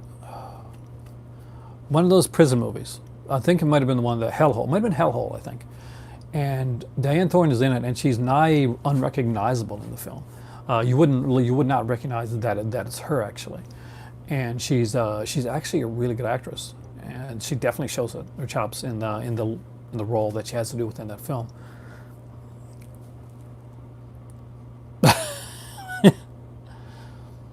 I liked Hellhole. It does have a great cast. It is like it's exactly what you think it's going to be, with Mary Warnov in it. And anything that's got Mary Warnov is already, there's regular exploitation films and like women in prison movies, stuff like that, and then there's movies with Mary Warnov in them, and they go up. Did you like it? I really did like it. It's one that I wasn't sure. I thought it was going to be okay, but I really, really enjoyed it. It's After Dark be technically in the morning. But yeah, but it's like, what was it? Playboy After Dark. Where Playboy After Dark was really what? A lot of jazz music. So I had to be playing some jazz. I'd have to get Logan Toxic on you guys and put music into this, except the difference is Logan Toxic can sing and rap and stuff like that. Me, not so much. Or at all. God's Sorbo. I think parts of my soul went with that. Oh, thank you, Brian, by the way, if you're still here, dude, for tweeting this, because I really do appreciate it. The Killer. The Killer is actually like a big, that's actually a fairly big name actor there. So if you haven't seen Hellhole, I definitely do recommend it. It's a fun one, and if you want to like double feature it with something from Vinegar Syndrome, for instance, check out Sweet Sugar. Yeah, because of the job that I was on a normal, once upon a time, I was a normal man on a normal sleeping schedule. But then I got my job. And, yeah. So, sleeping schedule out the window. Sweet Sugar is amazing. Yeah, it is. I love that. And you know what? Brian, I almost passed up on Sweet. I missed out on it the first time around. But the really cool thing about Sweet Sugar and with that and about Vinegar Syndrome is they don't let people buy umpteen copies of the same movie. They don't go into the scalpers. They look back during that sale. I think it was like Sweet Sugar and Red Mob, right? Those were the two secret titles at that time. And they looked, and some people had ordered like 3 copies and all that type of stuff of Sweet Sugar and Red Mob, and pretty much scalpers had started to clean up on that. And definitely watch it, Jesse. If you watch Hellhole, Sweet Sugar is way better than Hellhole, and I do like Hellhole. But yeah, so they said nope. Anybody with over 2 copies, that copy's going into your cart. We'll reimburse you. We're going to make sure that as many people as possible can get their hands on both Sweet Sugar and Red Mob. At the time, I just moved. I just moved here to of Cornflake. It does remind it's got that, and it's a really good one. I don't know. It's kind of like zoomed under my radar for so long. But thank you, Vinegar Syndrome, for making these things available. Yeah, that is the epitome of the coolness that Vinegar Syndrome does, is that there's these movies that either you saw a long time ago, you forgot about, or you think are never going to get a good release, that they're never going to get like the attention that you think they deserve, and you think that maybe you only think they deserve. And Vinegar Syndrome they do it. They come out and they put it out there. And unabashedly, unashamed, they pick stuff up that a lot of people, even like places like Scream Factory and stuff like that, just don't touch. Movies that anyway, I love their stuff. And if you haven't checked out if you've been watching my channel and you have not yet checked out Scream Factory stuff, in November, Scream Factory, Vinegar Syndrome. Vinegar Syndrome is going to be doing as they always do, a Black Friday sale. And during the November Black Friday sale, there will be two. Then you do like a lot of the sexy stuff, Tim, but they also do some of the horror stuff as well. And they put out movies also, like different movies, like Liquid Sky and stuff like that, that like kind of just was flying on the radars about the other genre labels that are probably kicking themselves now. We took the first exclusive slipcover. No, there's a bunch of them actually. There's Psycho Cop Returns had one. There was Jack Frost had the. I love Jack Frost, by the way. Psycho Cop Returns is another one where Psycho Cop is not the greatest movie of all time. I'm just gonna put that out there. It's okay, but Psycho Cop Returns is on a completely different level than the original Psycho Cop. It's actually a really fun little film. Movies like Bloodhook came out again, which are you just got to see it. I cannot explain. Bloodhook is like, have you seen Bloodhook? Has anybody here seen Bloodhook? Because that's the next one during the sale that I'm getting to. Go to the Vinegar Syndrome sale. That's the thing. It's movies that we think are going to be too niche. They put them out. And a perfect example of that, Bloodhook, right? Did you like Bloodhook, Brian? It's really different, isn't it? This person is the killer. I know it's him. And then when you figure out who the killer is, and you don't do, it's something. But it's something that has to be seen. Did Elric make you watch Bloodhook, right? Because I know you guys did Pure Cinema together, and Elric also does Shockwaves. So, yeah, Bloodhook was Trauma, but Trauma put out a truncated version of Bloodhook. There's a longer cut of Bloodhook, actually. It's different. It's unique. That's like, but I think Bloodhook is Trauma in the same way that some of the later Full Moon stuff is Full Moon. It's like, I don't technically see Bloodhook as Trauma, although they kind of released it. Yeah, it was released by Trauma, but not made by Trauma. Much in the way that Tempe Video stuff is Full Moon during that time period, like movies like Bleed and stuff like that. But they're not really Full Moon. Or like Hella Sodom, stuff like that. They do not feel like Blue Moon. Shockwaves, yeah. There's a litany of great podcasts. There is Just the Discs. There is Pure Cinema. There is Screamcast. And there is Shockwaves. Those are 4 podcasts that everybody that watches this channel should definitely be listening to on a regular basis. And when you see Brian on here and you see Stephanie, these are 2 people that know their stuff really well, and they put off, hands down, the best podcast work out there today, in my opinion. They do it better than anyone else. Oh yeah, and I haven't listened to that one yet. I got it queued up, so that's probably gonna be tonight's listen. Screamcast is one that started with the 2 guys, but and dude, it's true. And anybody that likes my stuff and listens to them, or even tolerates my stuff and comes back another time, these guys get it right. I'm still fumbling in the dark with my format, and I've been doing this for 6 years. This is like Shockwaves. I love Shockwaves. That's the one with the guy from Flipper, right? No, actually, it does. That's the guy from Flipper. Yeah, definitely. If you haven't checked them out, definitely put them on your. I have my iPad and my iPhone, and I have my podcast app on both of those, and those are the podcasts that I'm subscribed to, that I go to on a regular basis, that I don't miss. And right now, Brian can correct me if I'm wrong, but Pure Cinema's on break, and you guys are coming back a little bit later. But so now's a good time that if you haven't listened to any of the Pure Cinema stuff, definitely catch up. They did some really, really good stuff, and I went all the way back to the beginning. So check it out.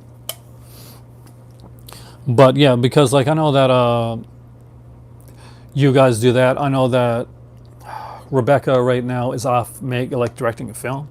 Just the Disc never. Well, there's just the disc just keeps coming out because there's always more discs to talk about,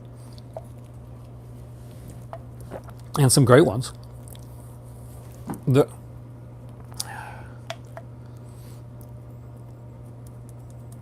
there's a. What was I going to say? Yeah, but those like right now, like so, just the disc is still going on. Pure Cinema is on a hiatus, for kind of like on a fall break. Well, you got time to catch up. Projection Booth. I think I've got that one queued up, but I haven't really listened to that one yet.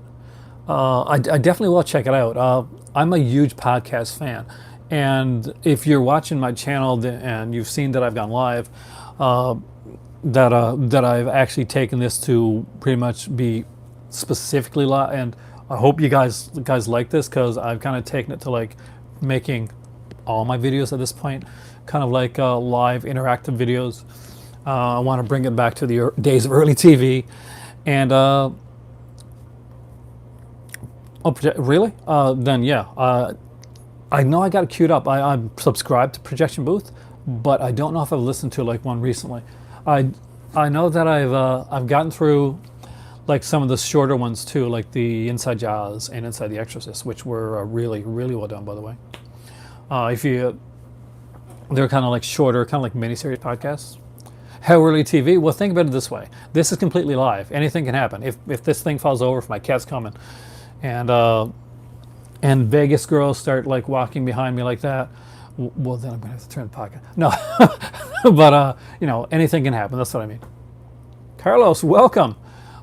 You are here on the 96-minute mark, and this has been one of my longer podcasts recently. So, and I've been able to do this thanks to the Ninth Configuration and The Swimmer. Those are actually two films that I really like, especially The Swimmer. The Swimmer is one that really falls under the radar of a lot of people, and that was put out by Grindhouse. I'm pretty sure it's Grindhouse releasing the Put Out Swimmer. That's right, it's Grindhouse. And a lot of people don't see it in the same light, because basically we see the Grindhouse stuff now, like Pieces, and I spit in your, and I drink your blood, eat your flesh, drink your blood, that type of thing. But The Swimmer is this incredible film with Burt Lancaster, and it doesn't have the special fancy like boxing that the other Grindhouse release editions have, or it's not coming with a CD and that type of thing. It's a really good, solid film, and if you have not yet checked out The Swimmer, it is a really good film, and I do highly recommend it. It's something that it's different, and it's definitely its own beast. Ganja and Hess? Oh, really? Ganja and Hess, me and my better half actually talked about it. And where I am the whitey, and I can say that because she says this to me, and she isn't, she could put like a different view onto the whole Ganja and Hess thing. And she's more I would consider my better half more the academic in our, she's definitely more the academic in their relationship than me, who's more like kind of like analyzes it, but I'm pretty meat and potatoes, and that I am, and but my better half's from Morocco. She was born in Casablanca.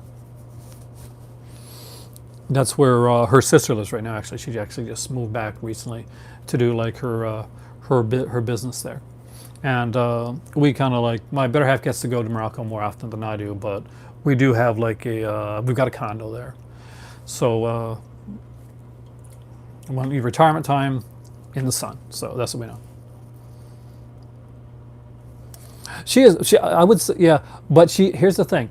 Don't say that to her though, because she is the first person to say, well, she's been in Canada for a while. We don't have a lot of sun here.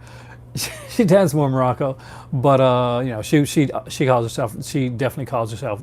She's a brownie, as what she is her terminology, not mine. That's her terminology.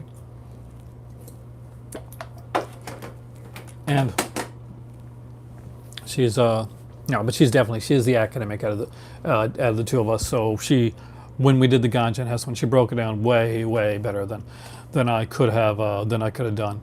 And that was one of my earlier ones. I went back to like listen to watch some of my early videos, and like people like, I gotta say, Logan, if you're still here, man, thank you for sticking with me, because some of my early stuff's pretty painful.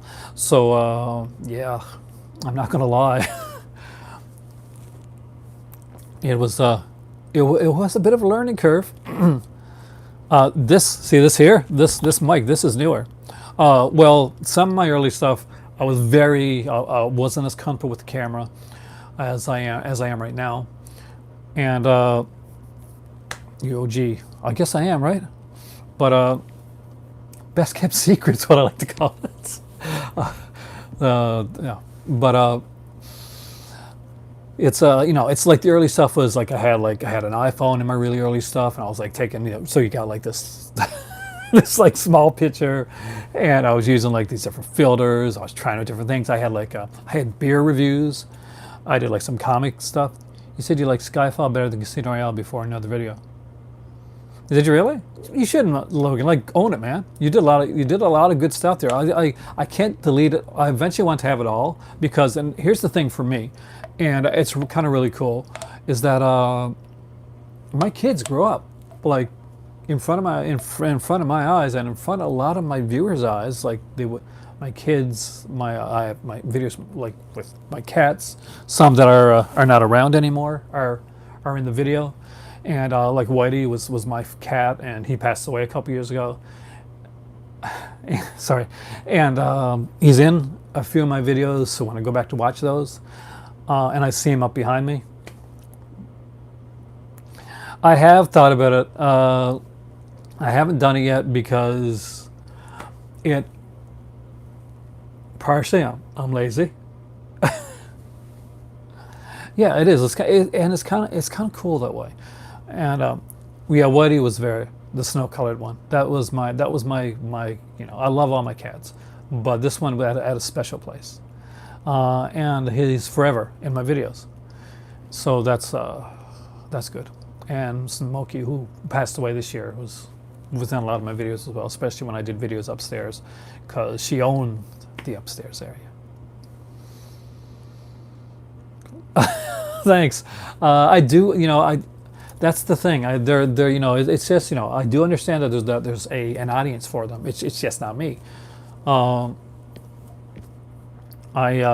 also am not afraid to say that I enjoyed Halloween Resurrection. It's not a good film, but I enjoyed Halloween Resurrection. It's a pretty crappy film, but there's a portion of me. I have this cell, or something in my brain, that just a pleasure center that does like potato chip tests. Oh, you remember those? Yeah, I did the potato chip ones. Were you here when I did the ones from England? I brought like chips back from England, and I tried all these different flavors. The prawn flavor is actually really, really good. If you ever get over to London, some of you guys here are definitely from over there, but if you ever get over to London, they do much better chips, the crisps, than we do here in North America. The Lay's ones. So yeah, I did the Lay's ones, the flavors of the world and all that type of stuff. But there's like these. Do you know what? That sounds familiar. Canadian stud muffin does sound familiar. You can never get the courage to get in front. I don't know, James. I mean, like, one of these days, dude, we are definitely going to meet up somewhere. Because one of these days, I'm actually going to go to the U.S. when eventually, and if I come around your area, we're going out, and I may film some of that stuff. I'm going to let you know ahead of time. I like to travel. It's one of the few joys, well, one besides for my films, is, my kids, my video games. But travel's up there too. Is one of the things that I really enjoy doing. London is my favorite place that I've ever visited. Those reviews on potato chips and music. I don't know if I have. I'm going to. Is Canadian coffee good? It can be. Are you talking about Tim Hortons? Because you guys got that in the U.S., right? Well, Carlos, see, some people do like wear something. I was to the U.S., but I was much younger. I used to go to Maine when I used to live up in Ontario. But I was like, I was a kid at the time, so I would not consider me as someone that has gone to the U.S. My better half, she lived in South Carolina for a bit. She went to university there, and then she went to university in New York, and she lived up in like in this high rise in Manhattan. But Carlos, you can do it. I mean, like there was a guy in here called Movie Cave Dave, and really Logan could tell all about him. We did like a bunch of streams together. Logan actually ended up on a bit more of those than I did, because I went out of the stream bit at the time for a while. I don't speak French. I'm trying to learn French. It's a hard process, because I will be doing some work over in Morocco where I'm going to need to learn French eventually. So it's something that I have to learn. Tim's is okay. It's pretty good. I like their tea, but my tea's better. You know, you went to Manitoba. Decent, but you got to get to like you got to get to like Ontario. Alberta can be fun. It's be careful where you go. Parlez-vous français? No, no, no parlez-vous français. I can do, like, when you're a kid, you learn the whole like comment ça va, ça va bien, ça va bien, et toi, and all that type of stuff. But I was not the best like person in French class. I mean, I'm Canadian, and French was mandatory growing up. Yeah, we did do kind of a lot of them nonstop. Well, I do go to Montreal sometimes. Hey, Savannah. And Montreal, I usually go to the Plateau, and that's kind of like the kind of an artsy area, very, very Paris-ish. A lot of like, if you're really into the arts, then Montreal, the Plateau was the area to be. And I definitely recommend it. Schwartz's is there. It has the best like smoked meat, like Montreal smoked meat in the world. People go all over the world to go there, and it's definitely worth checking out. But what I was going to say before, Carlos, and I want to say this to you basically, is that a lot of people do get nervous. Live streams. Oh, I'm going to do a live stream for Halloween, that's for sure.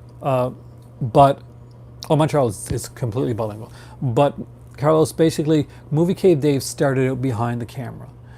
You'd hear his voice, but you wouldn't see him. And he talked a lot, and he knew his stuff. Oh, tell him to go to the Plateau, Cubic Lover. It's a really great area. And it's a bit on the pricey side, but there's great stuff there, and the food in Montreal is incredible. Just got home from the beach. We had a fairly nice day here, Savannah, but not the greatest. So I definitely I envy you right now. But I envy you anyway. You're an Australian. I definitely want to visit Australia. That's one of the places on my bucket list to check out. But yeah, Carlos, do it. I mean, like, if you want to, like, practice, do a couple like test runs. But anybody that wants to do this, find something that you like, and feel free to talk about it. And if you do something, Carlos, let me know, and I would definitely shout it out on here. Never feel nervous. You can do it. But Montreal, yes, definitely, guys. Check it out. I'm here in Canada. I'm in Atlantic Canada, so this is Nova Scotia. Or as I like to put it, and a lot of my horror like friends and fans on Facebook stuff kind of freak out when I say this. 10 minutes away from where they made My Bloody Valentine at, so right near Valentine's Bluff. Yeah, true. Like a lot. Terror for Tom did that. Like a lot of people like do that, like kind of the off-camera stuff, and it's actually really good. It's a great way to get started. Eventually, Movie Cave Dave turned the camera around, and he did videos like on camera, and he did streams with other people, and he did really well with them. And you would never say that Movie Cave Dave is somebody that was kind of nervous to be on camera, because he really had it down pat. He was definitely a good talker, and we still like back and forth on like Instagram and stuff like that. You'll see my he usually comments on my stuff. I've seen the documentary Dear Zachary. Is that the what's it about? It sounds familiar. See, when you say Zachary, I think of Zachary. I just go there. because I'm a huge horror movie fan, and Zachary was a huge part of my life. $130 on movies. 7 movies came out here. Are they good ones? It's the only country that uses Fahrenheit. You're the only country that doesn't use metric too, by the way. I kind of like my grandparents would go up, and we do use miles over kilometers and stuff like that. But and still, like where I'm at, a lot of them do that. I don't. Son is killed by wife and grandparents. Trying to get custody of the grandchild. I haven't seen it. It sounds really sad. I can tell you my better half would watch it. She would be really depressed. But I definitely, if it's a good one, I'll definitely check it out. But it's not something that I'm going to check out when I'm not in a. I've got to be in a super hype mood if I'm going to get that down, because we talk about like kids dying and trying custody and that type of stuff. And not even on the same type of level, but I remember when I watched the first time I was at a store, and I picked up like, what was it? And it's not like a kid dying type one. It just was like a different documentary at the time, was Capturing the Freedmans. And I hadn't heard anything about it, but I was at a video store, and they were selling a bunch of movies, right? A bunch of DVDs. So, and they were selling them for extremely cheap, for like $3 each. So I really like documentaries. They have like features on there and stuff like that. Wentworth season 6. Picnic at Hanging Rock. I haven't seen that yet. I hear it's really good, by the way. Oh, you haven't seen Capturing? It's really, really good, actually. We went from box sets to like erotica to like the saddest movies of all time.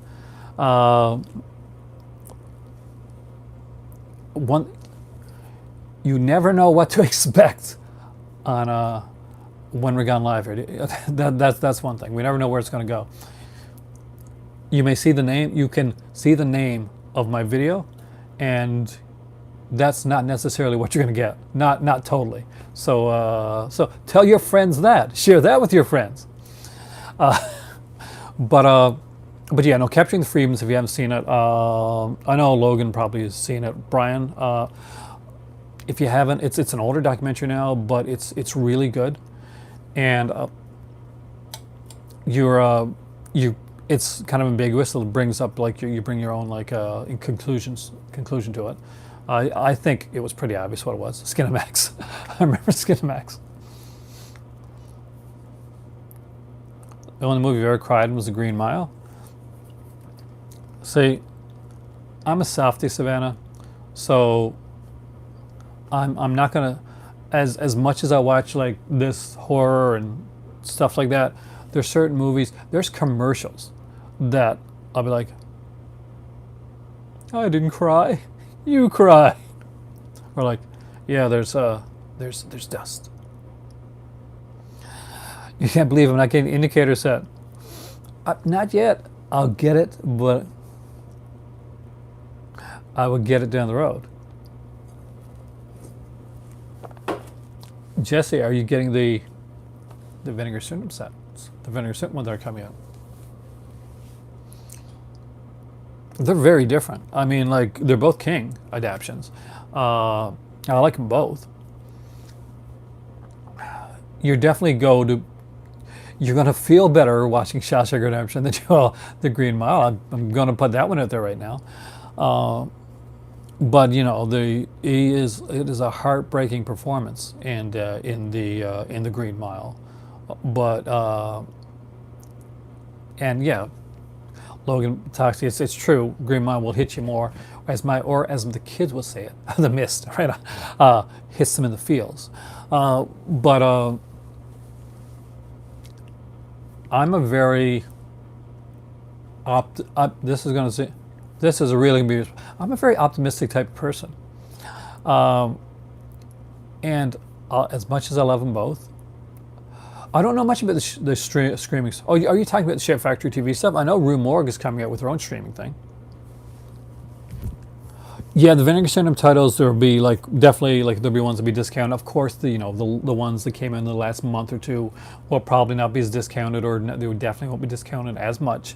But some of the definitely the older titles on, and not even like really older. Not only that, but for Vinegar Syndrome, they put out the two like Forrest Gump. Is there going to be Forrest Gump 2 for real?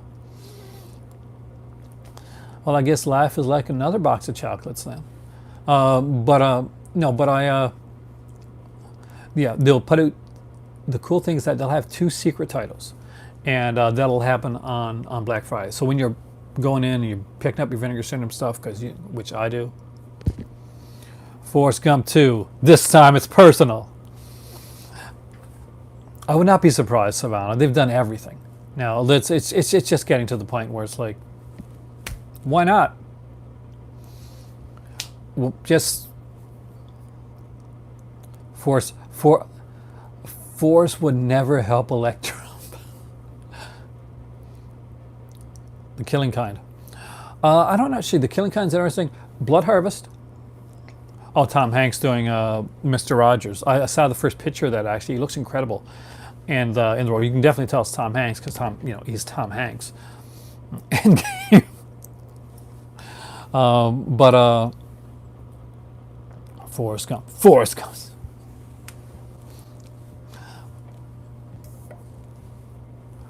Is there a Forrest Gump fake trailer? I totally gotta look that up. I'll be honest with you, guys. I'm gonna say this right now. I wasn't a huge fan when I first saw Forrest Gump. There's a couple movies that took a while to grow on me. That became like kind of like paramount for a lot of people. And one of them was Forrest Gump. And that one, I really liked Tom Hanks in it, but I didn't like. I didn't get into it first. Yeah, see, you liked it right away, right, Logan? Not me. It took me a while, and it just took me a while to like and James, like there, you have someone that actually hates Forrest Gump, so we got like both, and I'm kind of in the middle. And Seven, which is a fantastic David Fincher film, but when I saw it with a bunch of people that legitimately fell asleep watching the movie around me, and that kind of affected me. I think when with Seven, I'm like, I'm the only person awake here.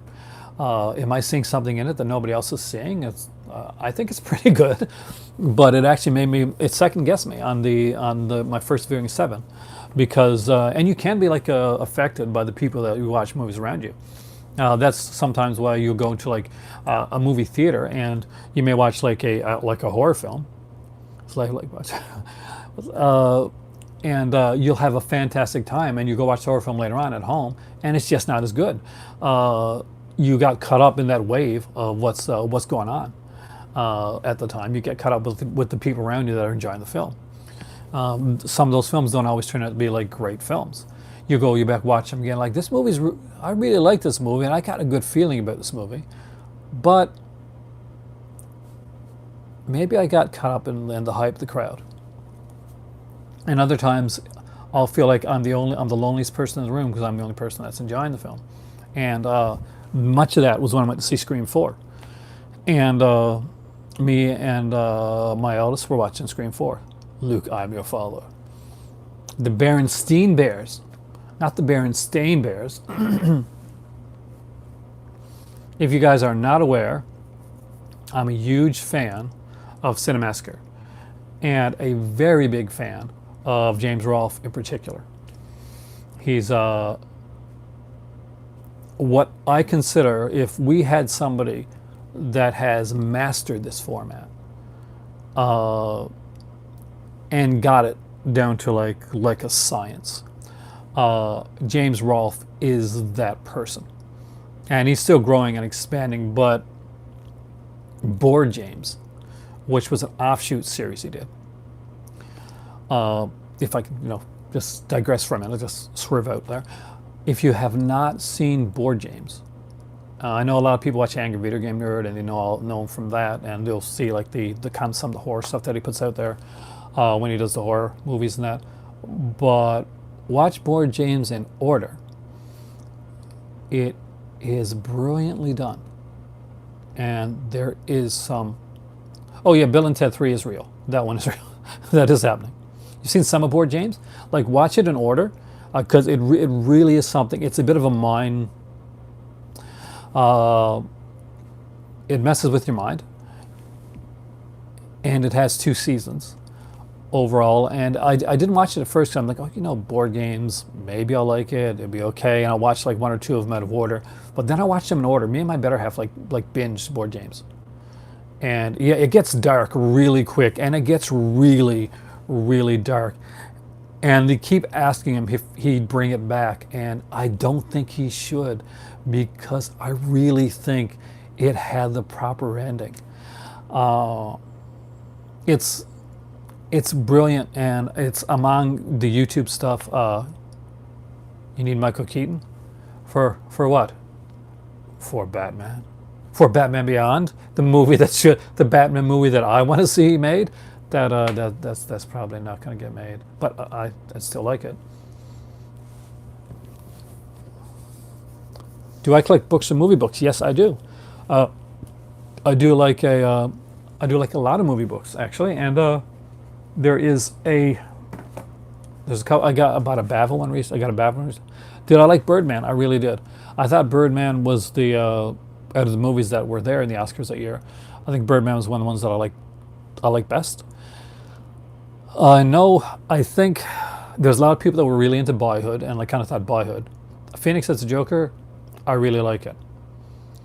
But I thought Birdman was good. I really did. I enjoyed it, and I enjoyed it more on the as I watched it. Now, Joaquin Phoenix as the Joker, but now see, I was mad on Boyhood. Now, I have only watched it once, but it is one that I was okay. I liked it as a concept. I didn't like it as the overall complete execution.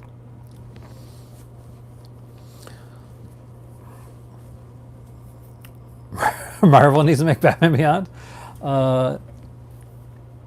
Well, considering what DC's done, and DC hasn't got everything wrong. I mean, Man of Steel was decent. And then there was those other films that they did, and then there's Wonder Woman. Wonder Woman's really good. I like Wonder Woman. Yeah, let's just coast on the wave that is Wonder Woman for a while, and try and not think about some of the other DC stuff. But no, I like Joaquin Phoenix as the Joker. I don't think they need 2 or 3 Joker movies. I do think that am I getting that right, Joaquin? I'm never sure if I'm pronouncing that right. Joaquin Phoenix. I'm not quite sure. It's on Criterion right now. I knew it was coming out.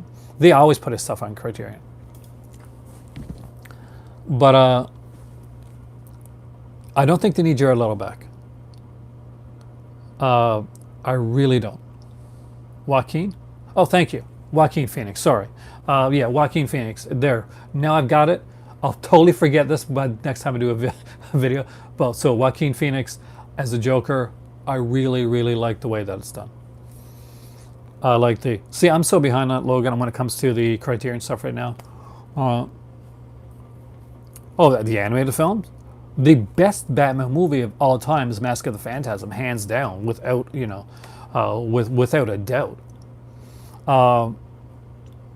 I love Mask of the Phantasm, and I did like the Return of the Joker, the Batman Beyond film as well. Now, I think it's Batman Beyond, right? Yeah, it is.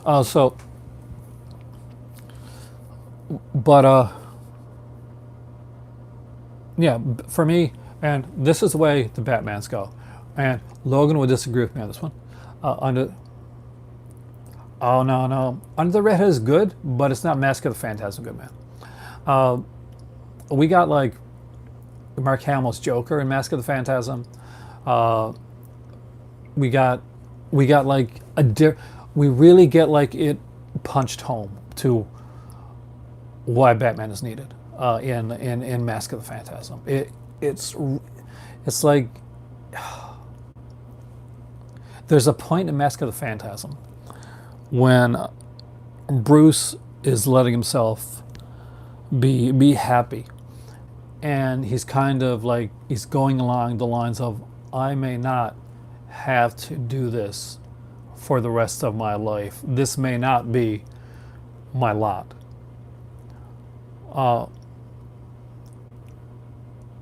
then you know what happens, because I don't want to spoil it for anybody that hasn't seen it. And there's a heartbreak to that. That, like, the Red Hood, that's a good movie. That's a good adaptation of a comic book. Mask of the Phantasm is on another level when it comes, for me, when it comes to that.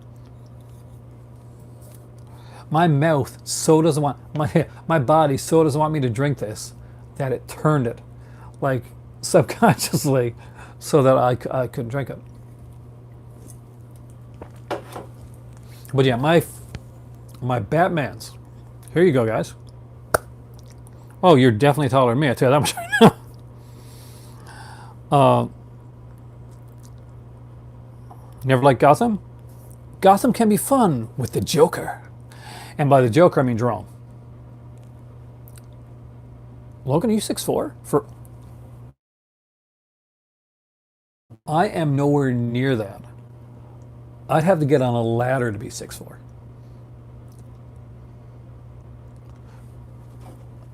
We have a 12-pack. My better half is totally drinking these. Oh no, I do, have the occasional alcoholic beverage, but oh my God, that sounded so geeky.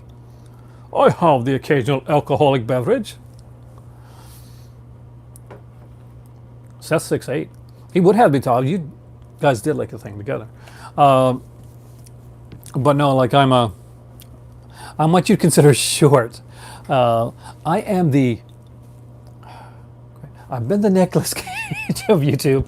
So I'm the Tom Cruiser of like the Tom Cruise of the YouTube, in much the way that I'm more of the diminutive size. I'm shorter.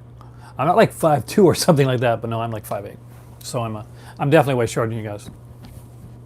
I like, if I ever went to the States and like I was somewhere where Logan was at, I'd look up. That's the thing. I look up to you, Logan. Like physically, I'd have to. Dude, own it. My dad is like 5'5" or 5'6".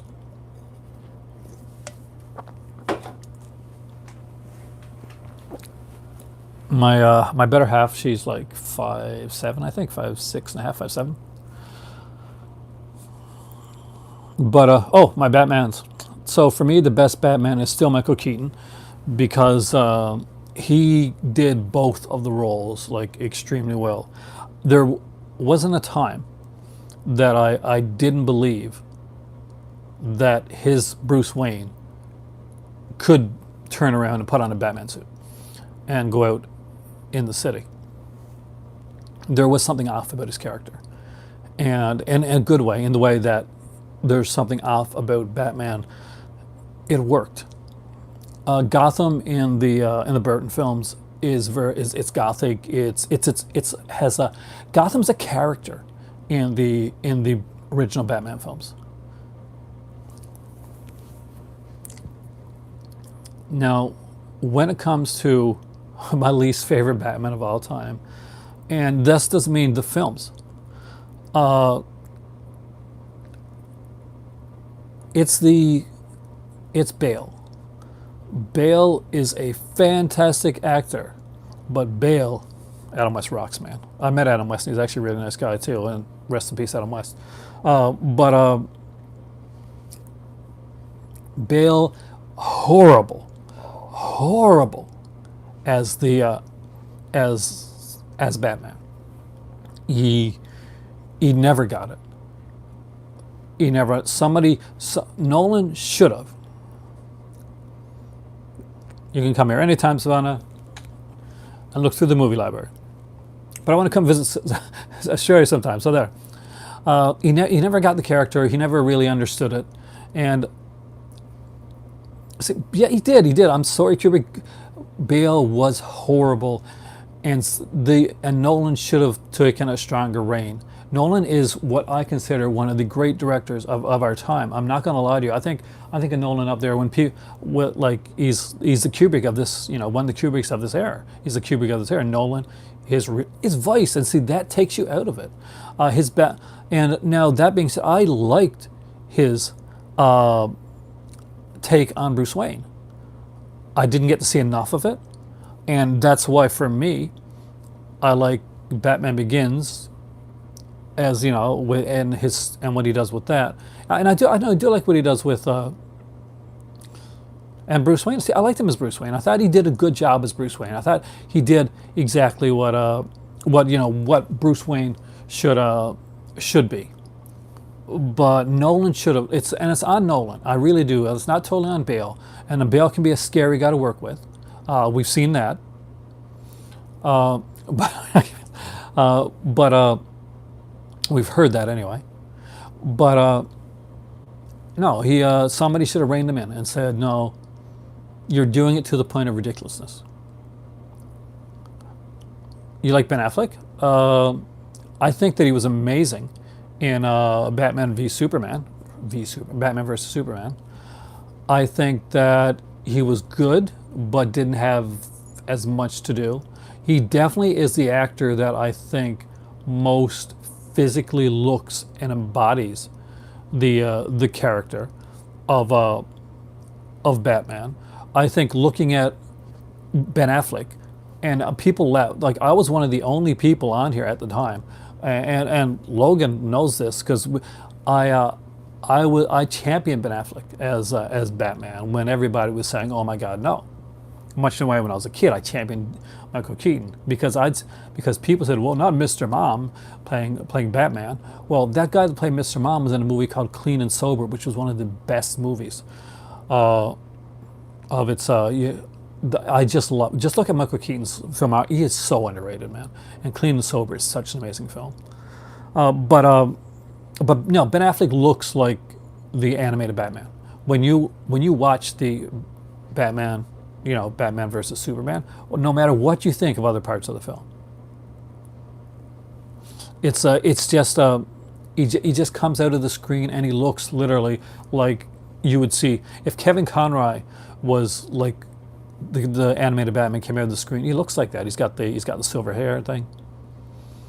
Yeah, well, that's the thing. He hasn't had the best material to work with. Hey, Film Schluck, how's it going, man? And Affleck is actually a fan, and I think that makes a difference. Mr. Mom's amazing. I'm not denigrating Mr. Mom when I say that, but when Batman was coming out, that's mostly what the comments were. And there was no online at the time, but like through fans stuff and like rating and stuff. Oh, he was in Mr. Mom. He's a comedic actor, which is kind of what they said. And when Ben Affleck was going to play Batman, like, no, we can't have a New Jersey Batman type of thing. Those were some of the things that we got at the time.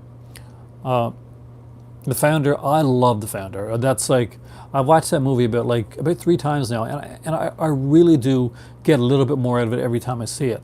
And Pacific, yeah. Clooney, are you serious? Clooney looks the role of Batman, but he walked his way through that film, and you can't blame him because he must have looked at what was there, and just said, "Screw this, man. I'm just getting my check." Because that's literally what he does. We've seen since that Clooney is a damn good actor. I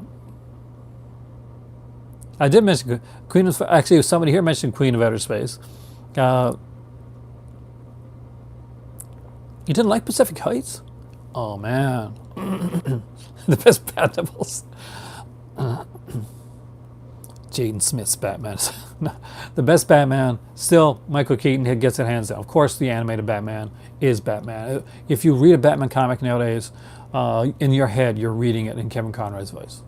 You know you are. And when you read like the Joker, you're reading it in Mark Hamill's voice. And if you're reading the Brian Arzillo graphic novel, The Joker, stop reading it. It really sucks. Just saying. Yeah, Clint Eastwood was actually considered for the role of Batman. There's a few different people that were considered, but they chose Will. I kind of would have liked to have seen what Nicolas Cage would have done as Superman. That documentary is awesome, by the way.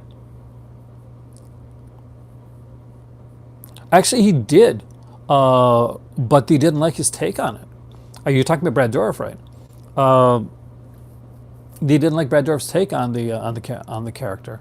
I'm not sure if we ever saw it, I'd have to go back on in my sets or not, yeah, Mark Hamill wasn't the original voice like of the Joker.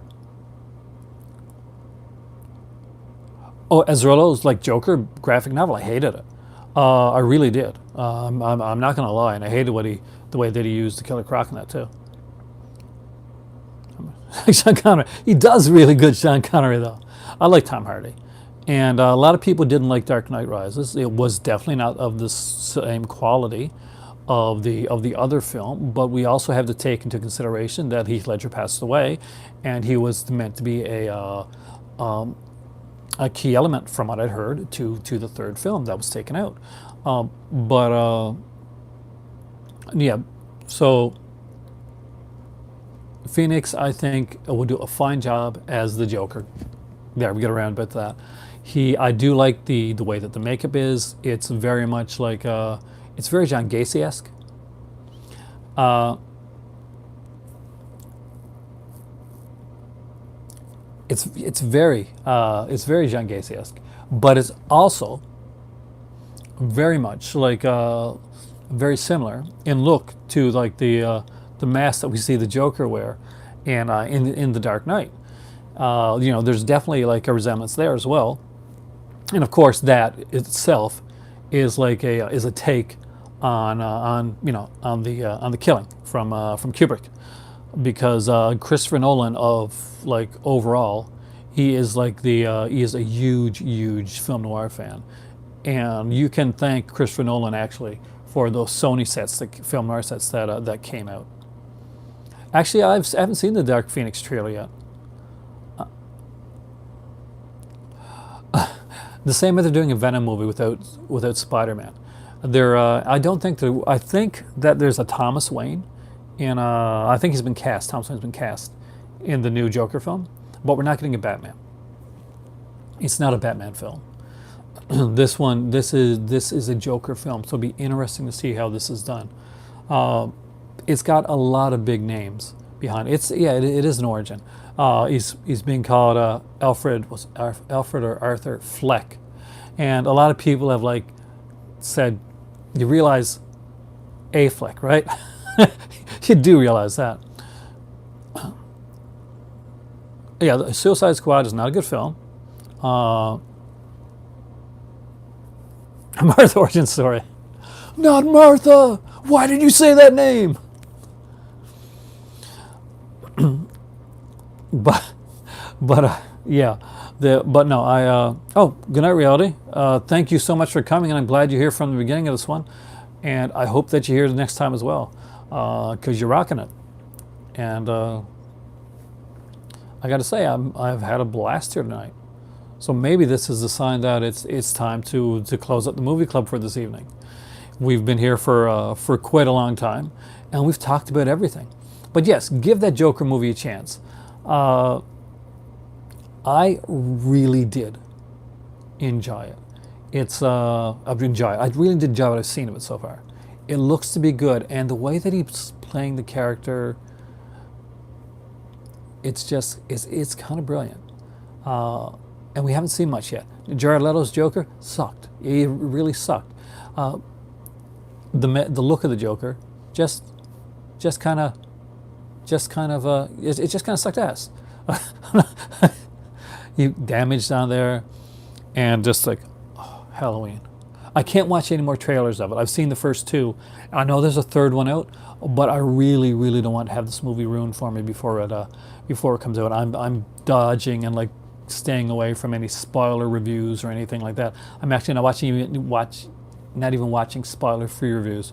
I have heard that the new Halloween film is oh God, what is the kind of the term? The bomb.com. God, dad humor. But yeah, no, I've heard great stuff about that. I haven't seen any of the trailers. That's the best way to do it. It's the mask is amazing, and I've seen the trick or treat mask that some people have. It just looks. I can't see any spoilers on like Halloween until I see the movie. I've heard that this is the movie that this is the Halloween sequel that fans, and not just fans, but it does everything that for the fans, but it's also the type of sequel that it's going to bring in new people as well. It's expected to do like good numbers. The movie was shot with what I think maybe like $10 million. I hear that the score is incredible. You are one of the people that cannot. There's a few. I was actually was it the Wolfman Scott Nards actually did a video on the. Oh, it's just called Halloween, and that's okay. It doesn't have because the thing. There's already Halloween 2. There's already been a resurrection. We don't need this. This is the sequel to Halloween that I've been wanting.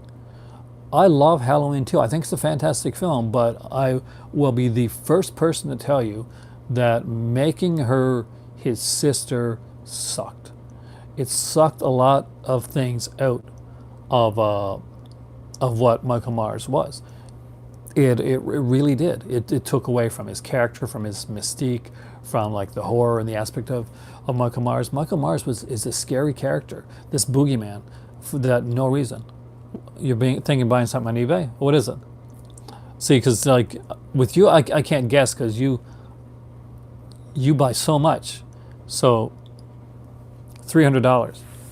Are you buying? Is it something that I've got?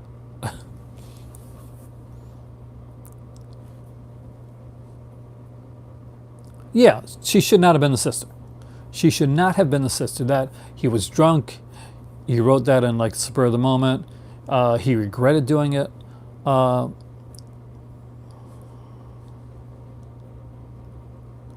the novelization kind of came. I know the novelization you're talking about, and I've read it. What Greek statue? Really?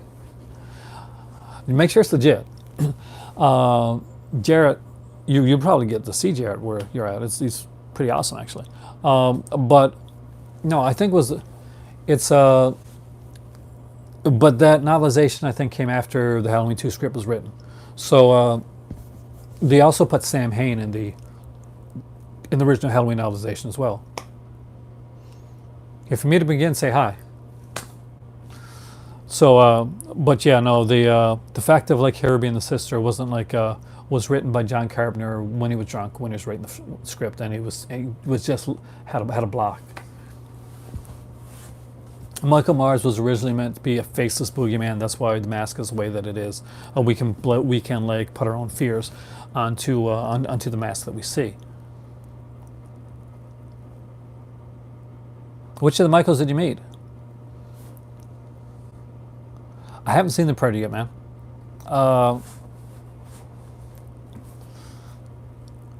Shane Black's gotten into some hot water recently, though.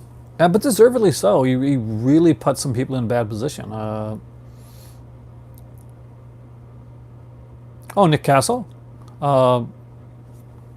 Nick Castle is, well, he's the guy that's in it. Like, he's doing like a portion of it right now, and he actually helped, apparently, Courtney, like, with the...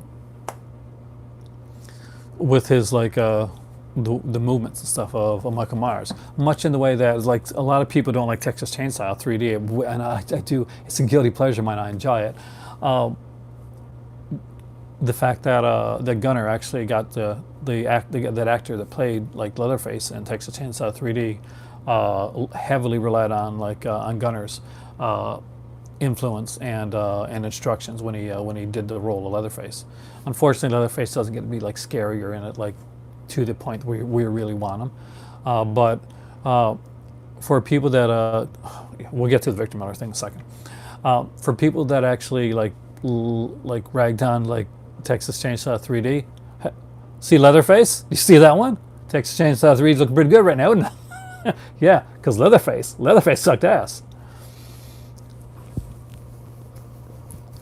But for Victor Miller. So Victor Miller won this round. And what does this mean? Well, actually I saw that one in the drive-in recently, the Arlie Ermy chainsaw. It's not very good actually because the family's not there, but the last 15-minute chase scene is actually pretty brilliant. I did like the last 15 minutes of the film, and Jessica Biel because she's damn cute. But Victor Miller won. Like, so anybody that's been following it, there's been like this lawsuit going on between Victor Miller and Terror Inc. About, or Horror Inc., whatever it is, about the rights to Friday the 13th. He wants to retain rights. Like, after so many years, he can go for the rights of the film that he's written. Now he's going for the Friday the 13th franchise, sort of kind of thing. So this could split it up. So if you're familiar with James Bond, then you know that there was the lawsuit, and the writer, one of the writers on one of the James Bond novels, is actually sued for the rights of this one novel, and it put the James Bond franchise, and your battery's draining out. I'm not gonna be that long into a bit of disarray, because now there's this writer that could take the things that he had in his novel and he could use them to make his own James Bond franchise. And he made one film called Never Say Never Again with Sean Connery, speaking of Zardoz. And much in that way, Victor Miller can actually take some portions of what he made, and they may not be able to use it in future films. It'll be interesting to see. So if he wins this out, there's a possibility that he could actually either he takes a payoff. I think this is a lot of the money. Or I'm never saying everything was different, because it was done. It couldn't use any of the James Bond tropes, so that there was a difference to that. We never get sick of Savant, that's for sure. But here's the thing: we can have two franchises. We can legitimately have two franchises of Friday the 13th. But Victor Miller is just derailing anything that they could do right now. Jason Blum, who is going to be, I think, really well regarded. It was a remake of Thunderball, because Thunderball was a book, actually. It was a script that was done together with God, I can't remember his name right now, but another writer that did with Ian Fleming. And when Thunderball became a movie, then that's when he sued for the rights of that one, and he won. Victor Miller has won this one here, but for me, like as a fan of the Friday the 13th series, Jason, the character of Jason, is not something that Victor Miller had really anything at all to do with, except from a name and a slight backstory to give reason for the killings in part one. Jason's not in part one. We got Ari Lehman in that one sequence, but that's pretty much it. Jason as we know him, Jason the character that we have followed through the entire franchise, that's Ron Mars's baby. Ron Mars, the guy, he wrote part 2 and part 3, and pretty thanklessly so. People always remember Victor Miller, but people never think of Ron Mars. But he did the parts 2 and 3 of Friday the 13th, and he created Jason and made him the guy that we see now. He gave him his hockey mask. He put all the tropes into place. And so I don't know what to think. I'm a writer. Like, that's stock and trade. That's what I was. I wrote. I wanted to act. That was kind of my thing. So how do I feel about it as a writer? It's this is a good thing for a writer, but not for the franchise. I think it's going to be difficult to see where it's going to go from here. It stopped the game dead in its tracks. Just as I think the game is starting to get going, and I think the game they just got like a new people behind it too. So hopefully they can do more and like add on more to the game itself. But there's certain things that are going to have to be a thing. Cellular, yeah, I did like Cellular actually. That's the one in the. Is that the one in the phone booth? Am I thinking the phone? I'm thinking the phone booth. Cellular, is that a horror film? Or do you mean Stephen King's Cell? You mean the Cell, Stephen King? Chris Evans. That sounds familiar. Do you know my favorite Chris Evans film? This is a guilty pleasure, and I'll go out on this one. It's not going to make me look the best, but one of my favorite Chris Evans films, and much in the way that I liked a little movie called Student Bodies. This reminded me of that, and it's not a horror one, but Not Another Teen Movie. Yes, that's Chris Evans, guys. Not Another Teen Movie. It's I've watched that more times than I'm going to tell you guys about, that I'm going to admit to on here. But it actually is slightly brilliant in the way that it's done.